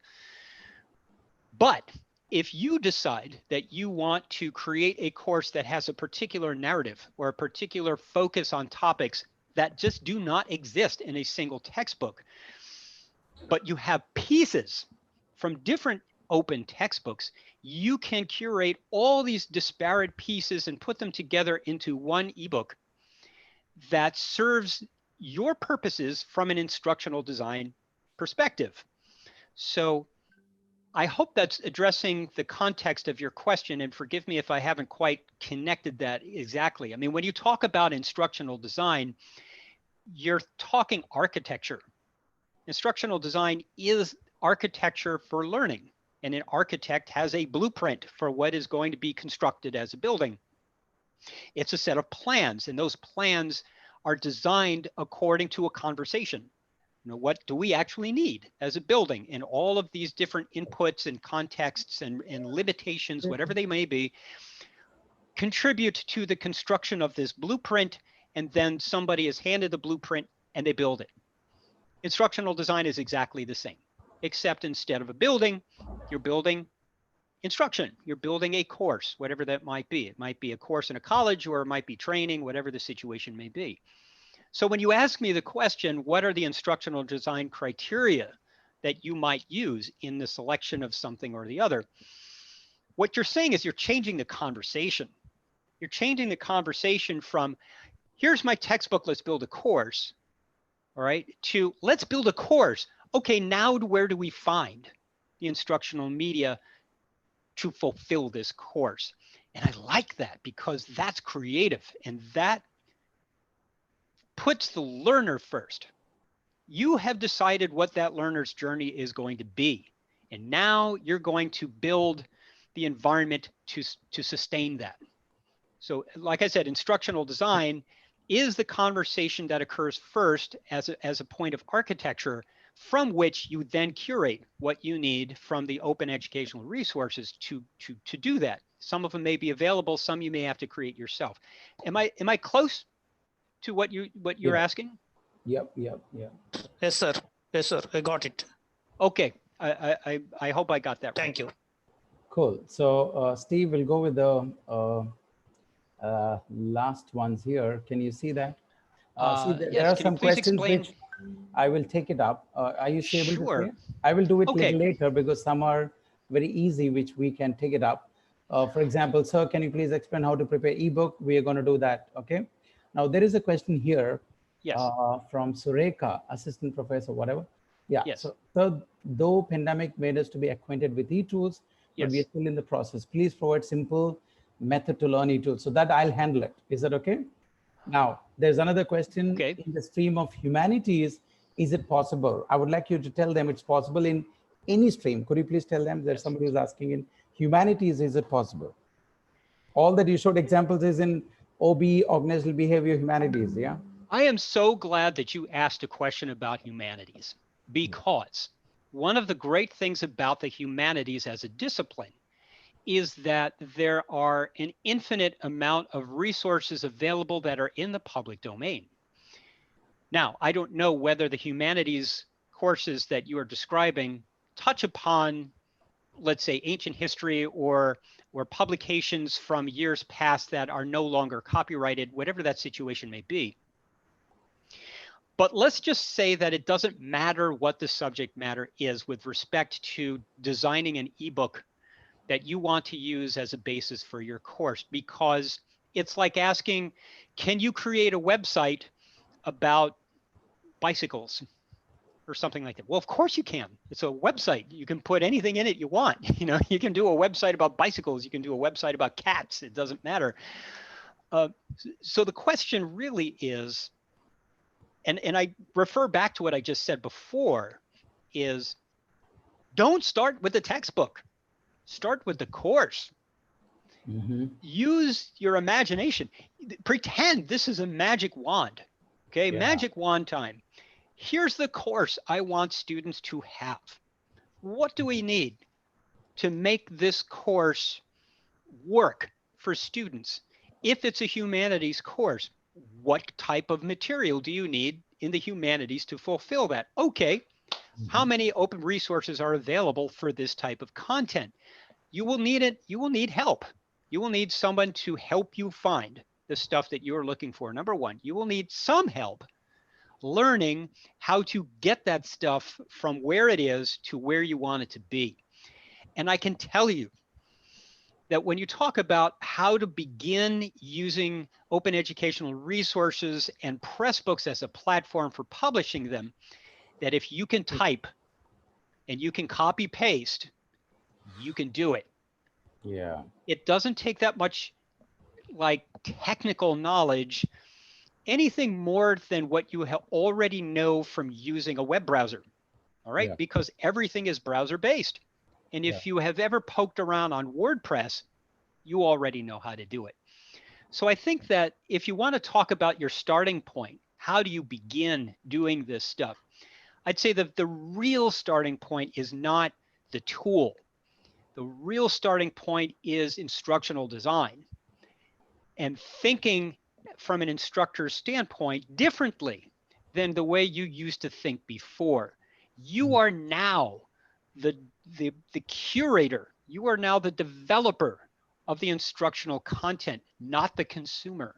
And that's a brand new way of thinking. And it's not as hard as you think. You'd be amazed at how the people that I have worked with in my college are like, I don't know how to do any of this stuff. I said, trust me, you can do it. And then they figured out in a couple of weeks, they're all completely on their own. Good. So there's somebody, a ma'am who was this, there in the name of HP. You can unmute yourself. You are the one who asked, we don't know your name there. Yeah. So can you please say, are you okay with this question? Yes, because, sir. I am okay with that explanation, sir. Could you please introduce myself, yourself? Dr. Priyanka Singh. Introduce yourself. Where are you from? So that myself, Dr. Priyanka Singh, assistant professor, Dayalbagh University, Agra. Agra. Oh, Steve, have you heard of Agra? Sam from there. Sam, Agra. graduated from there.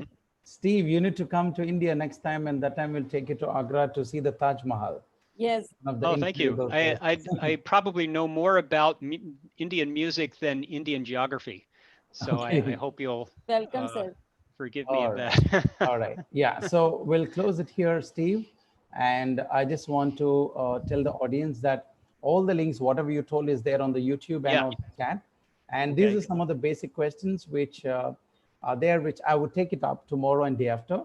Could you suggest online programs? Yes, we will Sure. give it. All right. And then there is, can you please answer what steps to prepare? We will do that. We have an exclusive program on how to create an ebook. Yeah.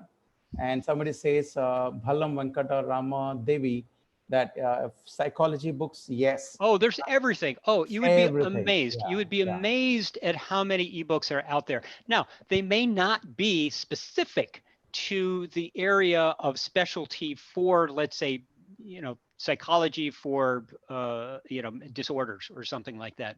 Yeah. But as I said at the very beginning of my presentation here, there has never been a better time in history right now for the continuing expansion of the number of books that are available and the means to access them. So whatever question you have about whether a certain book exists or not, Yeah. it's just a question of putting in OER psychology ebook, and you will probably find something.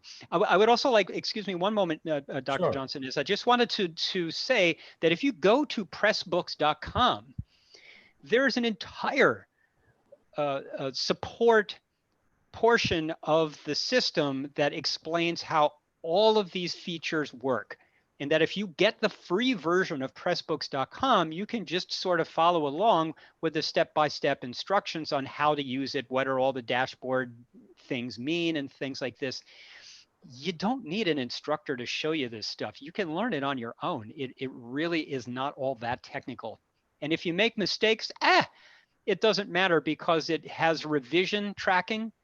If you delete something by mistake, you can go backwards and to a previous version and it will recall what you had previously. So you can't break it.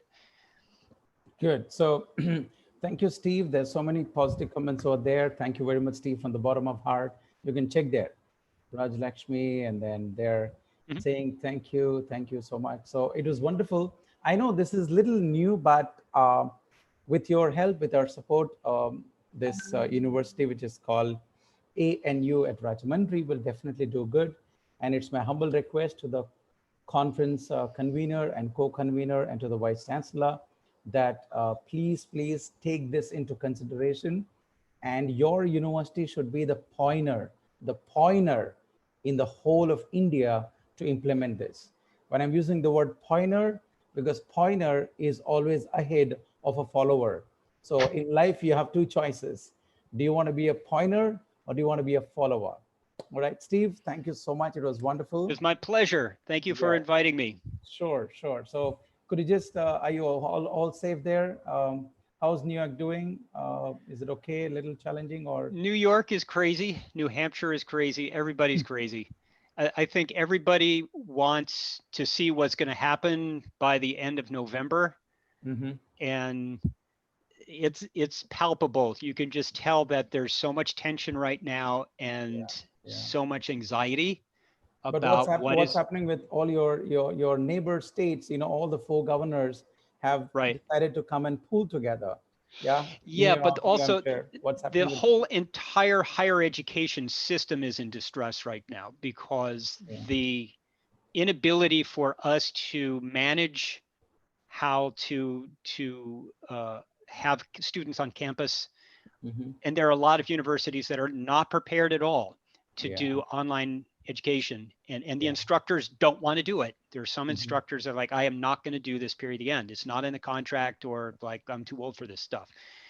It's a very, very challenging time right now for the states and for higher education. And I consider myself incredibly fortunate that I'm working for a college like Granite State College in the university system of New Hampshire, where they really had the foresight to see the benefits of moving to a different kind of communication for instruction. And I think the evidence proves that it was a good decision. Thank you, Steve. Thank you for bringing the overview that even books and online and everything can be written and can be collaborated. And I'm sure all the participants will take it up in a positive spirit, and we will have a further collaboration, and we'll have in touch. We'll keep in touch. We still have a couple of other things to do. I guess we are catching up again on 24th. We have another. All right. Yeah. Okay, well, I'll see you Okay. on Twitter. Yeah, Follow we'll me catch on up on Twitter. Twitter. I'll Yeah. be in touch. All right. Yes. All right. So long, folks. Take care. Be safe. All right. Take care. Bye-bye. Have a good day, and we're going to have a good night, evening. Yeah. Righto. Okay. Take care, bro. Thanks. Yeah. All right, participants from India, namaste, namaskar. ఎంత అర్థమైందో నాకు తెలియదు బాబు. I don't know what happened, but I want to tell you one thing. I will make it very simple. Tomorrow, I will take it subject-wise. OER subject-wise. And maths, physics, chemistry, botany, zoology, physics. Tomorrow, I'll do it. Is that okay, everyone? I know it's a little difficult, but I'm sure you people will do it. I'm sure ANU University will do it. Yeah. And I'm very confident of all of you that we can work. You can see there a professor at 6:30 a.m. in the morning. 6:30 लेगी मन class को सवेरे 6:30 बजे का करते हो doctor Priyanka ji समझ में आता है का हम बोलत हो 6:30 बजे उठ के हमारे लिए क्लास लेता है और हम 6:30 बजे ड्रीम देखता है और उसीलिए वो आगे चले गए हम पीछे हैं. The difference between them and us is we keep dreaming and we keep ice cream. They keep working, and that's a difference between. We need to learn something from them. We need to admit the truth. We are saying there's a problem and they found a solution. 100% online, 100% books. Did you see the whole management system? Every book, every chapter, everything is linked, so student can read anywhere, apply anywhere. So I'm sure Dr. Kezia and Dr. Ajay Ratan will take it in a very, very, very competitive spirit, and you will make ANU a role model for OER, because I can tell you, I'm working on instructional design. I'm working with them. I'm working with almost 8 to 10 professors in the globe. All right. Even though I may talk very simple and very jovial, please do understand that we have a big business behind us. లేకపోతే అక్కడెక్కడి నుంచి మీకు తెచ్చి మీ ఇంట్లో చెప్పడం అనేది it's not easy boss. I tell you one thing, ఆ లెవెల్కి ఎదగాలి మనం. Right? Why did he come? Because it's not because of Samuel Johnson. He saw my work and we are friends for so many years. Getting the point? So I want you to collaborate. Only one thing what he told, let me close up before we go with the last evaluation tool, which is going to be again a mind-blowing session, which says, he says, you do your job, designing, doing this, you give it to the expert. Did you understand that? Yeah, he told that. Don't try to do everything by yourself. Content banao, you are a subject matter expert. All right, marketing management, organizational behavior. He showed his courses, right? You do your content, other things other people will do, and all the links what he told you are free open source resource. OER means open educational. Anybody can download, anybody can add. For example, I have a chapter. All right, Dr. Kezia can be the author. Dr. A. Jaratham can be an author. Dr. Ghanswami can be an author. All of us can come together. You understand what I'm saying? Priyanka Singh wrote something in Agra. You can write somewhere in Rajahmundry and connect her through that Godavari bridge where train is down and road is up. You're getting the point? Connect. Otherwise, Pachim Godavari, Turp Godavari, without that bridge, how will you go? You'll swim. Eh? Why did it connect? You're getting the point? Connection, very important. But the problem in our university is, if our student takes a textbook of somebody else, they will fail. My notes, my textbook, my material, my life, you die with me, come in the coffin box with me. सालो तो मेरे साथ मर जा, मेरे साथ आ जा. ये क्या है भाई? Where are we? Hello, Indians. Where are we? Hello, Samuel Johnson, Pachim Godavari Jilla, Koru Mandalam, Pasavellagaram, Ekkada Sachavu, and nenu adukolla. I will ask myself this question. I am sure you never saw any moderator talking to you like this in any webinar. But I'm telling you one thing, we need to think. We have talent, we have content, we have amazing university. Can we bring changes and make things open online? Yes or no? And I'm sure at ANU, not 5,000, 4,000, 10,000, even 1 lakh students can register if you make everything online. Because government is giving chatta, no, national education policy is saying it. Start the program, give it online, give the degree is eligible, they can get job. Only they're saying is put skill development. You're getting the point? Yeah. So I am sure by the audience, it was a wonderful, wonderful, wonderful thing. And let's do a good job. And I'm sure each of us can work. So quickly before we close, there is something called evaluation tool. Okay, one, we talk about how online books can be written, online content can be written. Yesterday I showed you some tools. Okay, so I will quickly share. There we go. There's Dr. Salini Rosalind. Can you see that on the screen? Dr. Ajay, can you unmute? You're the co-host. Yeah, is it there on the screen, sir? Or Yes. Dr. Kezia? Oh, yes, thank you. So Dr. Salini Rosalind, her specialized area is education technology, human resource, creativity, innovation. So she has been trainer, you see that? Digital learning for online exam. See, that is also another thing which teachers should know. Teaching is okay, but without exam, student will not go out of the campus. Now, how to do online exam, how to do online evaluation, online quizzes, video recording. So this all our ma'am's specialized area. Educational background, right? She did a BBA, she did an MBA, then she got a PhD in OB, Management of Education Technology. Please see the word. Education technology, PhD ante, can you imagine? With OB in HR. Also has an MSc from University of Madras in the distant education, MSc psychology, because she is teaching psychology. So that's all about her. She teaches now she has also has Scopus published papers. Even in July, she has a UGC cared publication recently. And good to know that before even coming to teaching, she was a training manager in Chennai for a corporate company, and then came into teaching. So without taking any further ado, all right, let me just, Salini, Rosalind. Okay, so we give a co-host to Dr. Salini Rosalind. Madam, where are you? Can you hear I'm us? here. Yeah. Am I audible? Yes, yes, very clear. Yeah. And so you have a quick time, and I'm sure the tool what you're going to use is going to be quick. And for Yes. all of you, just to for you should know, because when I'm posting something on WhatsApp, you will see me in my DP photo, all right, with some lady. మరి అది చూసిన తర్వాత doubt రాకూడదు, ఈ అమ్మాయి ఎవరితో అతుకుపోతున్నాడని. All right, so I want to tell you with folding hands, she is my home minister. All right, she is my wife. So I'm blessed to have, and madam is sitting in the AC room and Samuel Johnson is sitting in the hall with the fan. Can you see my fan there? I don't know. Can you see that on the top? All right. So sometimes you should sacrifice, you should understand. And we both work in the University of VITAP. And over to you, Dr. Salini, and thank you so much. Yeah.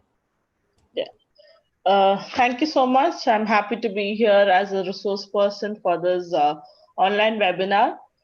Thank you for inviting the organizers, the convener and the co-convener, and the vice chancellor of the university. Thank you so much. So I'll quickly get into the today's what I want to share with you. One of the online evaluation tool which I find it really useful for the students, especially when I am taking an online class. Is just not about the evaluation like a test or an exam.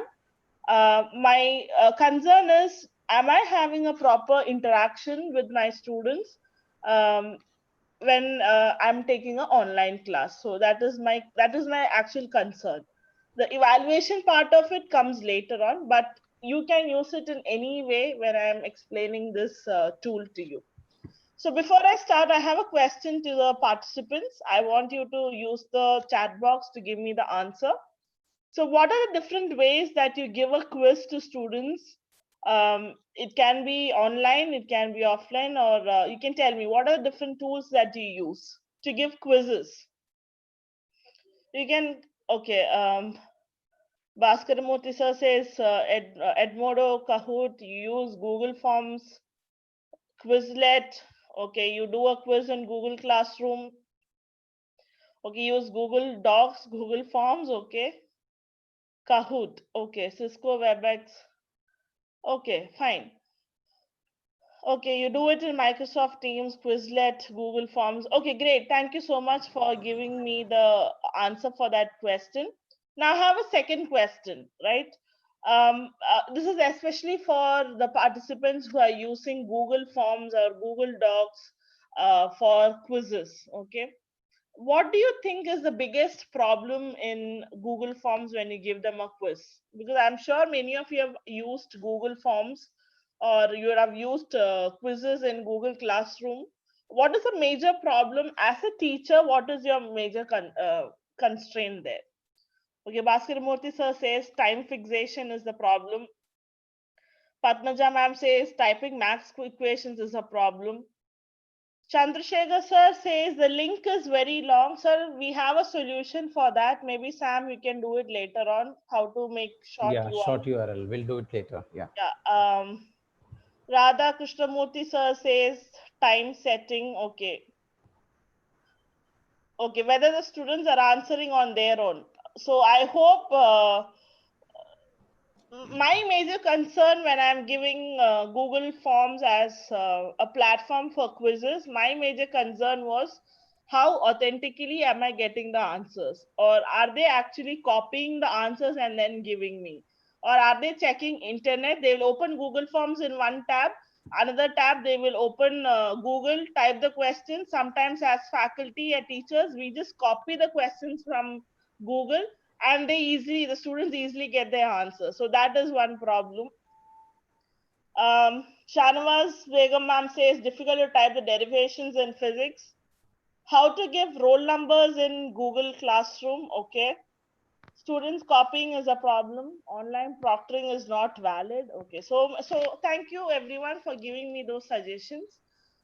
So I should Madam, start. that students copying is a big problem, madam. Agra madam is also telling that one. Yeah. So we can't say that. We can't, and especially when it's an online class, you can't restrict them. Okay, one Saying minute. that. One minute. Yeah. Can you just hold on, madam? I want to ask all the audience and put it in the chat. Forget about online. In your regular college, during regular time, no matter how much you put invigilator, front, back, middle, you think they don't copy? Type it on the chat. Before COVID, when invigilators are there, you think copying is not happening? Yes or no?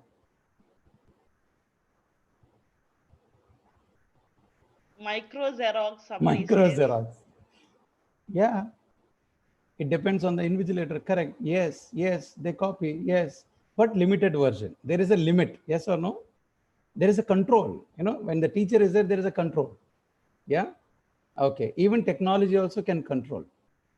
Right. The students are at their creative heights when they are during the exams. How to cheat, how to copy. And you know what? Students are creating WhatsApp groups for answers. The minute you put a quiz, first question, the group will answer. Everybody knows. So within that 5 second, 10 second, answer is ready.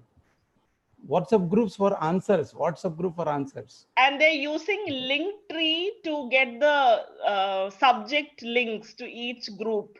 So we are using it for a personal website, but students are using it for copying purpose. That's how they use it, Linktree and all that. So yeah. So let's get into the tool which I use usually. I'm not saying that 100% we can be sure that students are not copying, but there are some other parameters which I think are good in this. I'm happy to see somebody said Kahoot. Kahoot is a very good platform. I'll share my screen and show you. Okay, can you see my screen? Yeah. Yeah. So this is a website which some of the participants were mentioning. It's kahoot.com. This app is, or this website is developed by somebody from Norway, the country Norway. And it's one of the top 5 educational apps used during the COVID time. You can see the news here. And there are so many appreciations that the app has received, or this website has received in terms of for the evaluation purpose. But there are some limitations for this app as well. So what the limitations are, this is not completely free to use. There is a free version available, but it will allow only 50 people to use it at a time, and you can use only one classroom in Kahoot. So that is one limitation to it, but it's a very interactive tool. Mostly this is used in school education by teachers, and they give a lot of quizzes, and so many different features are there in Kahoot. So you can see here different options, school, how is it working, for assessments, interactive lessons, and day by day they are also improving the different options in Kahoot. So you can see the pricing here. It's not completely free, even though there is a free version available. You can see here different versions. By like the standard one for 20 players and one host, it's $10 per month and $120 per year. And it goes till, if you want to have 100 players, it's $40 per month, and there is some other for 2000 players there is $60 plan also. So it's not completely free to use, but it's a very nice tool to use again in online classes especially. Another one website which I want to introduce is Socrative.com. Socrative is again like Kahoot. It's used for school education. It's also used for higher education, colleges and universities. This is also a platform where faculty can use to have engagement and assessment. So when we talk about online classes, we should mostly concentrate on the engagement part with the student, and then along with that assessment. So again, the drawback of this website again is the pricing. It's not completely free. You can see it here in the different plans.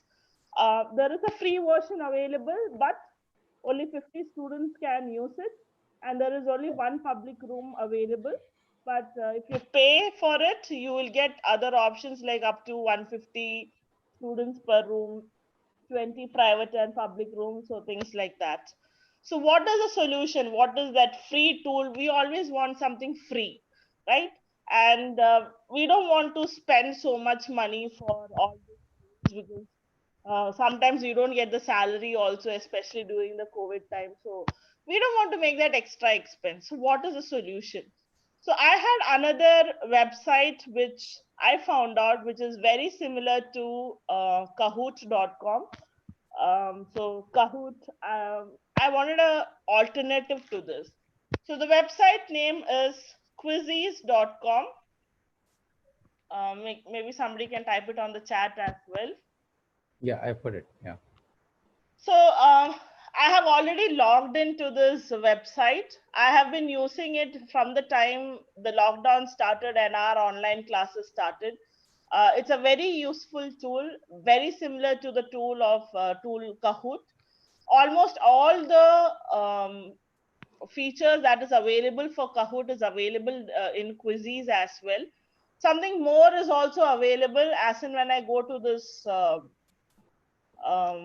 tool and how I demonstrate it, you can also see what are the differences, especially for people who are using Kahoot already. So when you, as a teacher, you have to first log in or sign up into this website. So I've already signed up. There will be two options. You want to sign in as a student or a teacher, you can use the option teacher, and then you have to sign in.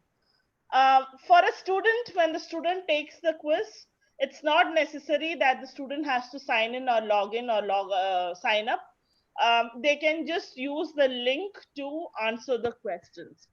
And it is very authentic in one way. I will also show that. Yeah. So let me go into the demonstration of this tool. I will also show how I have used this in my classes. So all my quizzes, what you see on my screen, will be something which I've already tried out with my students of my previous semester and the current semester. So when you get into quizzes, this is the page that you will see. Okay, so you have some options here on the left hand side. You can see my name here. There is a blue button which says create. There is a search option. There is my library, reports, classes, collections, memes, settings, and logout. So these are the major options that you will have when you are doing quizzing. You can see that will be on your left hand side, left hand corner side. And otherwise, whatever you see here on the middle of the screen, these are some quizzes which is already available for you or anybody who comes into quizzes to take that particular quiz. And this is based on some random interest that is generated. So if you want to do some other quiz, it is publicly available to you. If you want, you can do it. Or if you want to borrow some questions in different subjects like social studies, world languages, science, you can take some questions from there as well. So this is not very important for us as of now. We will see it later on also. Now let's see how to create a quiz here. So I go to this create option because now I see that maybe tomorrow I want to conduct a quiz in my class. So I'm going to create a new quiz and I click on this create option which was on my left hand side. So once you click on create, you will get a pop-up box where you have to give the name. Here I'm giving practice quiz 1, right? And whatever subjects that you're dealing, maybe you can choose some of the subjects here. Here I'm just giving it as fun. Then click on next. When you go to the next page, you will see that there are different options here, right? There is multiple choice question. There is checkbox question. Checkbox means more than one answer can be selected. Fill in the blanks, very common. Poll, in between you want to ask a question where there is no right or wrong answers, then you can use a poll. Open-ended means it's your subjective type. Like we say, write in 100 words, write in 200 words. In that case, you can use this option. And during a quiz, you can use a combination of any of these. But one thing that you have to notice in open-ended question, you can read it here. There is the disclaimer that they are giving. Open-ended questions are ungraded. They are marked as correct in game report. That means most of the online evaluation tools, they don't really correct or auto grade the subjective answers. So you can think for yourself, how will a computer actually correct a subjective answer? Right? You are asking to share you are asking a student to share some experience of a field trip or a field work. How will the computer or the website know what is correct, what is wrong? Right? So it's very difficult for a ICT tool or an online evaluation tool to grade that particular question. So that means you yourself will have to correct that question, right? Even though in the game report, when we download, it will say correct answer, but to evaluate, you yourself will have to evaluate the answer. That is the only drawback as of now in all the evaluation tools that is available in or over the internet for ICT tools. So I'm not going to it now. Let me just show you a sample how to create a quiz. Oh, okay. Is there a problem with the voice? Yeah, it's going up and down, but it's okay. It's okay. Okay, fine. Okay, so here I am giving multiple choice question just for a demo purpose. So I'm just writing what color is the sky. Just a random question I'm giving. I'm giving here right answer, blue, orange, pink. And in case if I don't want 4 options, I can delete them. I can tick mark the blue, that is the correct answer. And the good part of this quizzes platform is you can use mathematical equations. That option is there.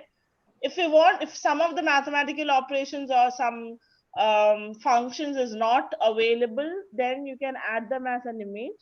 You can also add an audio, like for example, if in business schools we conduct this brand quizzes. and usually we give a jingle or an advertisement as an audio, and then you can listen to it and the student has to answer. So in that case, you can give an audio as well in this quiz question, and you can give the options. And in the options again, you can give images if there is some functions or something which is not available in this math function. So this is one option given. And you can also give timing to each question. So I know that as a teacher, my students are not going to take more than 10 seconds to answer this question. So I will give 10 seconds to answer this question, and your first question is ready. This is how, on the right hand side, you can see this is how it will appear for a student to answer that particular question. And then I save this question. So your first question is ready. Similarly, if you have a set of questions already typed in one Excel sheet, here there is an option on the right hand side which says import from spreadsheet, right? So this import from spreadsheet means that if you have the same template that Quizzes is giving you, you can download the template from here. Since I've already done one template, I'm just adding one from my page which I already have. So I have some around 4 questions in my Excel sheet. These are the questions which I have. So at a time, I can upload all my questions into this Quizy. So this is an easy way to create questions. The option is here on the right hand side, that is import from spreadsheet. So if you have it already, that's easy for you. Now I can check how many any corrections are to be made. I can check. If I think there is some correction needed, I can go edit it again, change my options or whatever corrections is there. I can change my time also and then give save. So let's say my quiz is ready. I have few questions here and then I am done. So I click on the button done. So maybe you'll get another pop-up box. Here you can just choose which grade. You're not teaching in school, you're teaching in university. So you can give university here. And there is an option here, who can see this quiz. So there are 2 options given here. It's public, visible to everyone, and the other option is private, visible to you. So here, if you remember when we did the home page of Quizzes, there were a lot of quizzes in the middle of the page, right? So if you give it public, it will be publicly available for anybody who is taking that quiz. They can do it, but here I want to keep it for myself and my students. In that case, I will click on private and then save the quiz. Right? So here my quiz is ready. Now how do I give this link to my students? So once I get this page, you can see here I can play it right now. When I share my code or the link, I can assign it as a homework. There are 2 options for you. So here if I click on play live, just continue. There is joinmyquiz.com. This is a website that the student has to go in, and they have to give their names or registration numbers or roll numbers, enter this game code, or else this is one way of doing it, or else as a teacher you can share it via link. You can put it on straight away, put it onto your Google Classroom or your Microsoft Teams, Canva, Schoology, or even Twitter. So this is one way of sharing your quiz to your students. So here I'm not going with the demo, I'm just ending here. I will show you something which I've already done for my students. If I go to my reports, which is on the dashboard, again come back to your home, you can see on the left hand side there are different options. There is create, search, my library. My library is where all my quizzes are. So you can see the list of quizzes which I've done. The reports will give you, okay, for one quiz that I have conducted, what is the answers or how many correct answer, wrong answer, all that can be seen from the report. So you can see here my students' names are here. Out of 10 questions, the first boy has given 9 correct, 1 wrong. The green is correct answer, the red is the wrong answer. And if I want to mail it to the parents, I can mail it directly from here.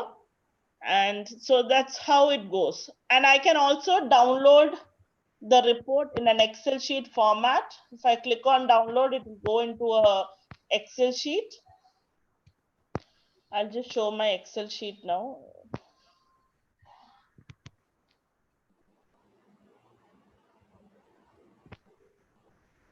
Just give me a second.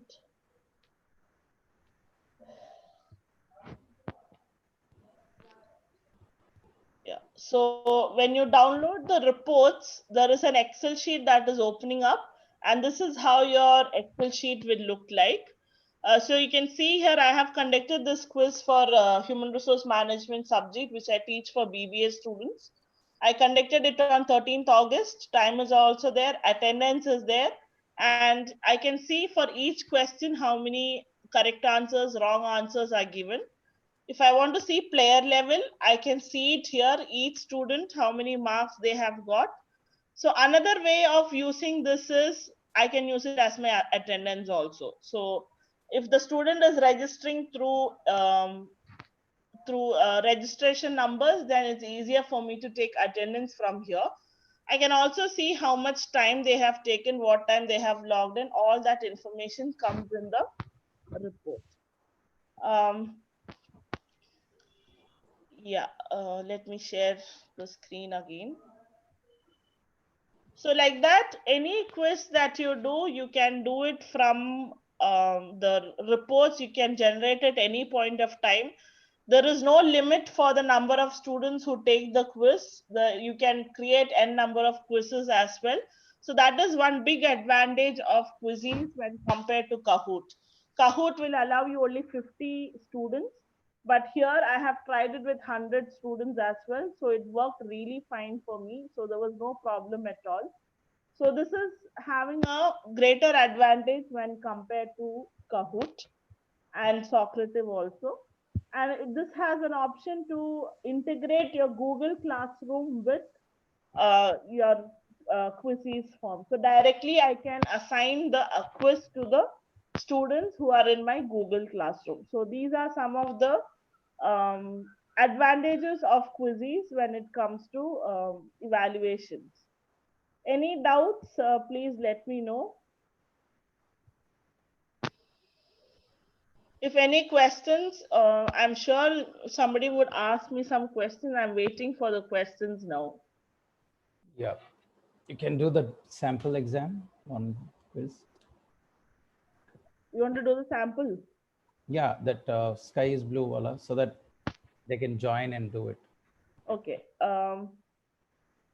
Okay, so if you want to know how it will look like for a student, right now I will There is a show question how to set time for all quiz questions, but not. yeah, the setting time I have already shown, I guess. Yeah.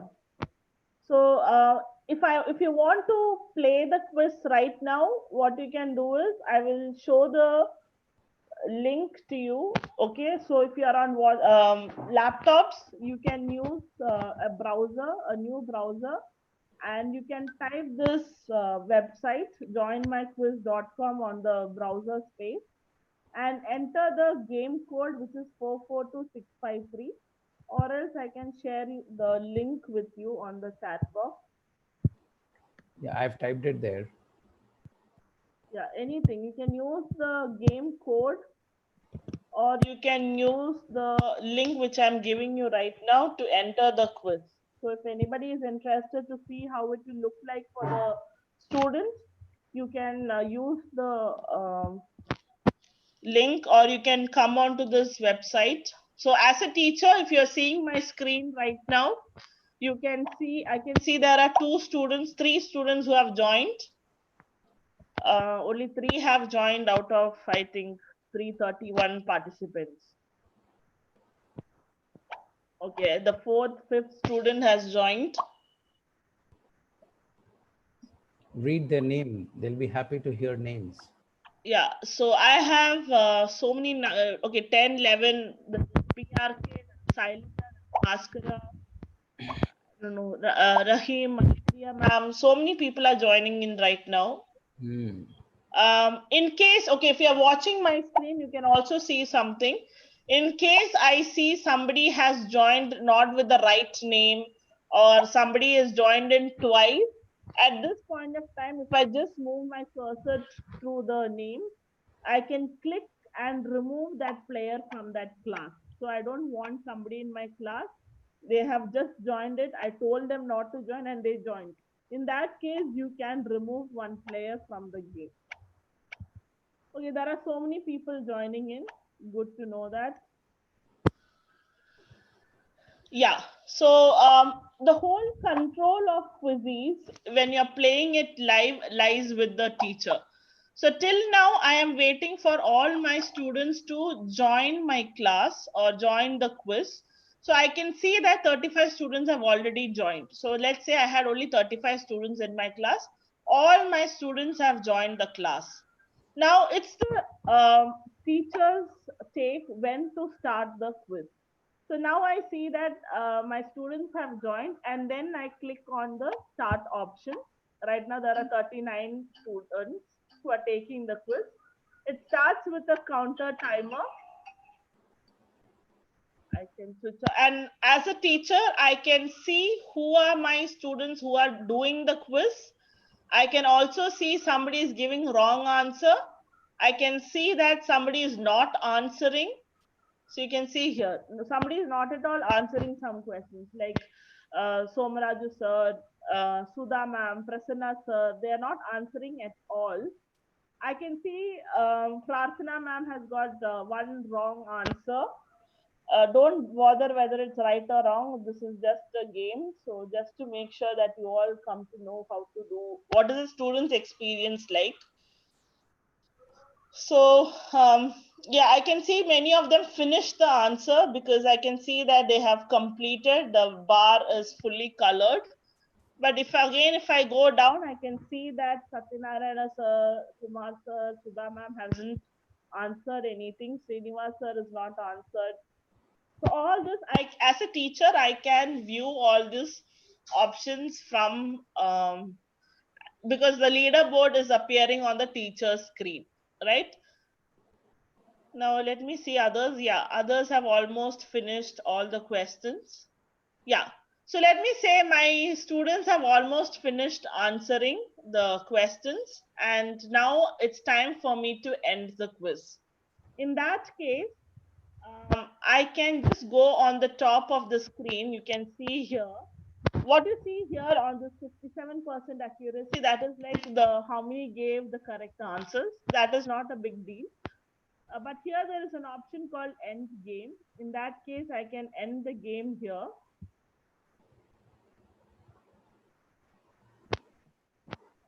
Okay, so the quiz is done. Now, if somebody joins in my class, nobody can see or give the answers.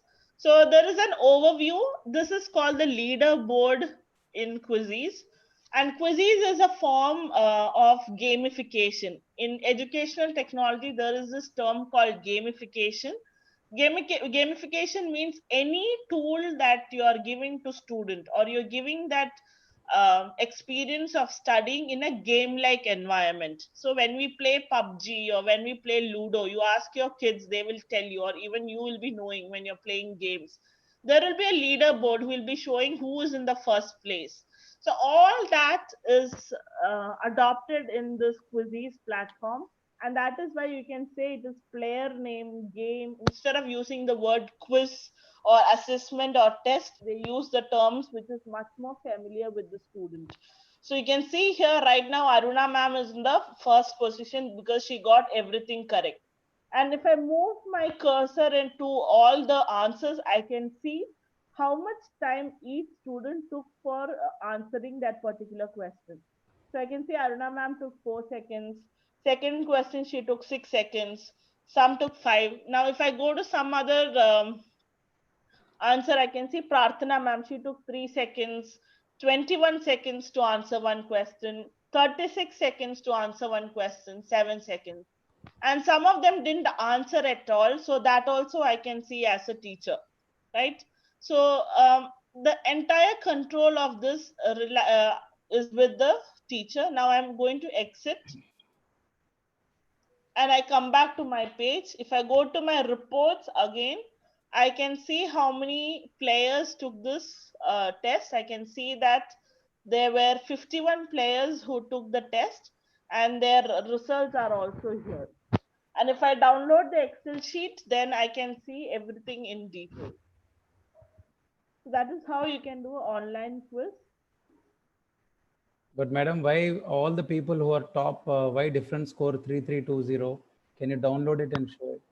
Why are they having different score? Yeah, All of them you did can right. see here itself. If you look at my screen here, Yeah. Aruna ma'am has got 4 answers correct. Yeah, Uday Uday sir sir also has got correct. all 4 correct. Hmm. Dr. PCV has got all 4 correct. KVM has also got all correct. But if you look at the scores here, it is varying. Even though they got all correct and all of them have answered all correct, you can see the scores are different. This Right. is happening because quizzes will Is the automatically time. give. Yeah. Is there something? Yeah, it's the timing, right? Yeah, Fastest. it's the timing. If somebody answers it very quickly, you get like a bonus point. So if in case the student is opening another browser and checking the answers, that means he is losing out different points for not answering that question in time. So that is the difference that is happening. Um, to some extent, we can make it very competitive between the students, and the students themselves will say that, you know, this whole experience of answering questions is very nice, and you know, it's like playing a game. So their stress levels, everything can be reduced when you give them a game like environment. So that is one advantage of quizzes over Google Forms again. uh, any other question? Good. We can see tomorrow. It's nice. Everything is fine. Yeah. You continue. Any other? Like, you can use any language. There is no language that cannot be done. I have tried Telugu, Hindi, Sanskrit, Kannada, different languages I have tried. It worked really well for me. So you can also try it if you're language teachers. Yeah. So many are saying thank you. Bhaskar sir asked if we can use PDF. No, sir, we cannot use PDF. You have to use the format which is given by quizzes to upload the questions. Yeah, I've answered that question. You know what we can do, ma'am? We can download it in Excel, which is already given by quizzes. From Yeah. after downloading, every file can be converted to PDF, Word. If you have a Nitro, PDF Nitro, yeah, any file can be converted. But after downloading in Excel, and the beauty is quizzes can be emailed to the parent. If the father's email is there, mother's email is there, the teacher can directly send it to the parent also, that this is the report card of your child, right? So even the parent will know what is the, and Dr. Salini Roslin also has a research paper published even in UGC Care List on quizzes. So we will send you the gist of the paper. You can see it is published in July 2020, I guess. And there are a lot of good papers on this. So we will try this, and in your chat and in both YouTube and here, we have given you a Google Classroom code, and already people have started joining it. I will also put it in all your. I think SK Ghosh sir is asking the pricing plan of quizzes. Sir, this is totally free. There is no pricing for this. You Ghosh can sir, पक्कड़ में मिल रहा है, भगवान चप्पर फाड़ के दे रहा है.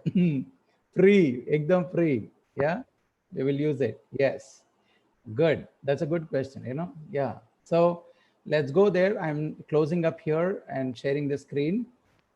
This is the Google Classroom designed for this course. Yes. So I hope convener, co-convener is there.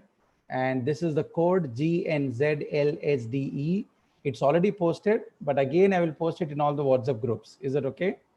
And already you see there, these many people have already joined. Yeah.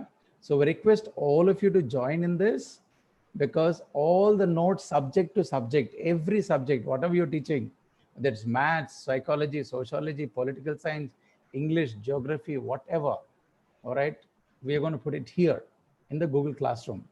All your assignments have to be submitted here in Google Classroom. And the convener, co-convener will go through it because I will give access to them. And only those people, all right, will be delivered, and ma'am also will give. So I'm happy, Santosh, I don't know whether that sir is there. You see, this is his link tree. Immediately he made it yesterday, all right.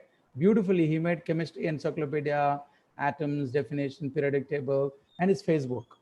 So if I just go click this here now, it will take to the, all right, that links. You see there how nicely he made it. Yeah, so there are some people, and we are going through that, and some people send me like this in Jyotirmay, but when I went and clicked there, it says your page is not looking. All right, so just check your links. Everything is ready now. It's over to the convener, the co-convener, and ma'am, a humble request.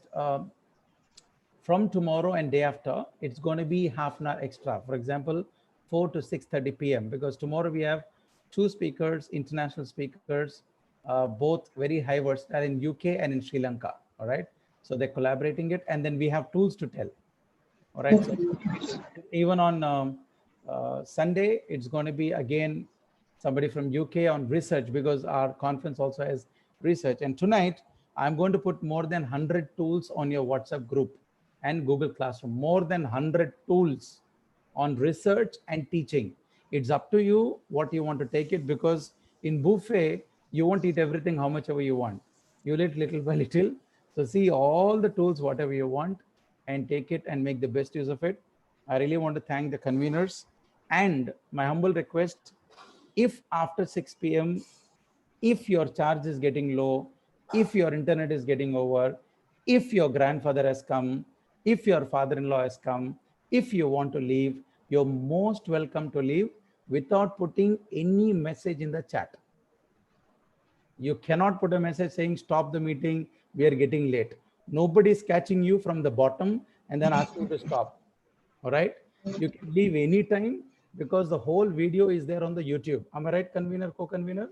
Yes, sir. Yes, sir. Anybody can rewind it anytime because convener, co-convener are getting so much of expertise from all over the world. All right, and I tell you, malli batukulo itla jarutudo ledo naku teliyadu. I'm betting you, open bet. Anta kastapadi Dr. Kezia, Dr. Ajay Ratan is doing it.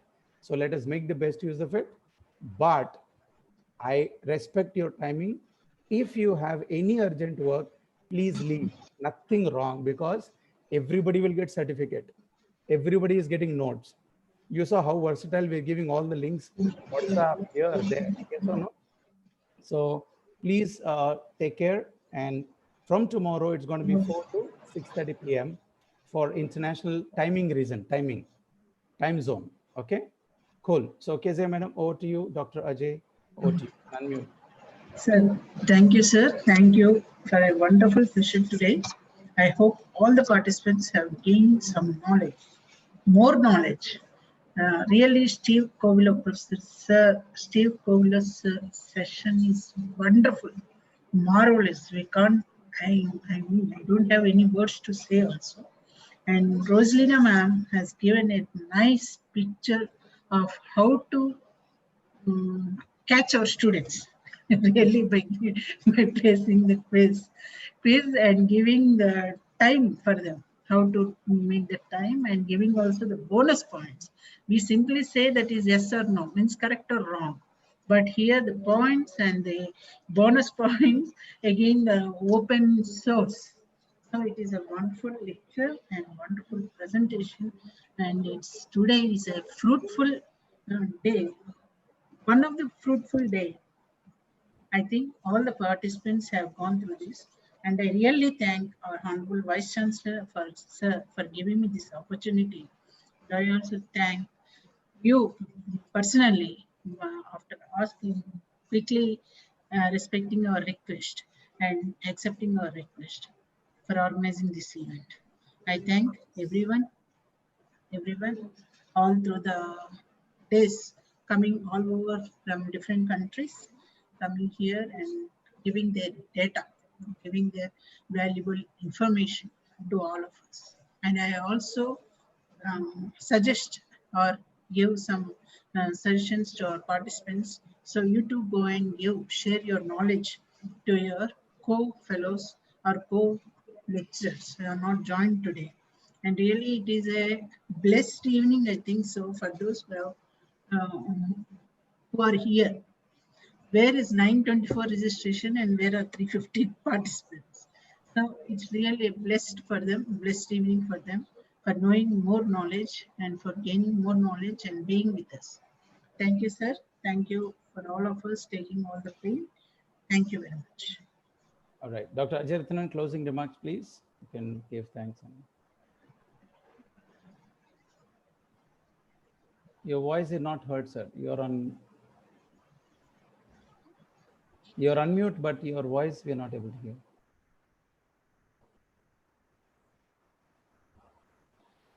All right, good. Audible? Yes, yes, sir. Please, sir. Yes, sir. Sir, Just today's final remarks. session. Yeah. As a co-convener, please. Yeah. Okay, sir. Thank you for giving me this opportunity, Samuel, sir. It's a very fabulous and fantastic, marvelous, informative lecture given by our professor, Steve from USA, and Roslyn Madam from India. So it's a very nice, and I'm very thankful to the moderator, Samuel Johnson, sir, for organizing this kind of beautiful and wonderful, fantastic, fabulous event. Thank you, sir. Thank you, sir. Thank you you very to much. your university. Thank you to both of you. And thank you all the teachers who are attending this. May God bless all of us. Picture baki hai. Picture baki hai. 2 more days hai. All right. Yeah. So Yeah. I'm sure all of us will become digital professors, digital things. And Ghanshami sir, Vijayavani madam, everybody full online mein ekdam hero, heroine, everybody. Cinema ekdam picture double hit, 100 days. Chiranjeevi. But director is yours now. अरे हम director है sir लेकिन producer तो तुम हो पैसा तो वो ज्ञानेश्वर राव सर है ना उनका 365 डेज चलेगा Thank you, sir. All right, good. Thank you, everybody. Go, sir. Everyone, take care. God bless. Thank you, sir. Be Thank safe. you, all the participants, for your wonderful time spent for us. Thank you. Thank you. Thank you very much. Thank you. So the code is given in. There are 4 groups now because somebody told KZ madam that group is full. Yes. So immediately as a moderator, I made another group and people joined. Yeah, nothing wrong. So there is no paisa for that. So it is free. So no problem. And all the 4 groups are there. Google code is given in the group also. Now immediately after end the call, I will put the video link also so that anyone you want to listen back. And as KZ ma'am said, you can share it with your teachers, anywhere who did not. Yeah. So thank you so much.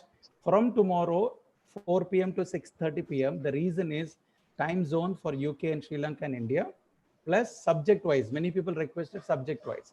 Even though subject wise was not given in the agenda, we are taking additional extra pain to give you so that you just go straight away and thoko. You know the word thoko? Thank you, sir. Thank you very much for your God bless. valuable support to us. Thank you, sir. हाँ प्रियंका जी थोड़ा ताजमहल में जाके घूम के आ जाओ हाँ कल मिलेंगे. Take care. Bye. Yeah. Thank you, sir. Sir, can I close, madam? KZ madam? Yes, sir. Sure, sir. Okay. Thank you, sir. Thank you. Bye.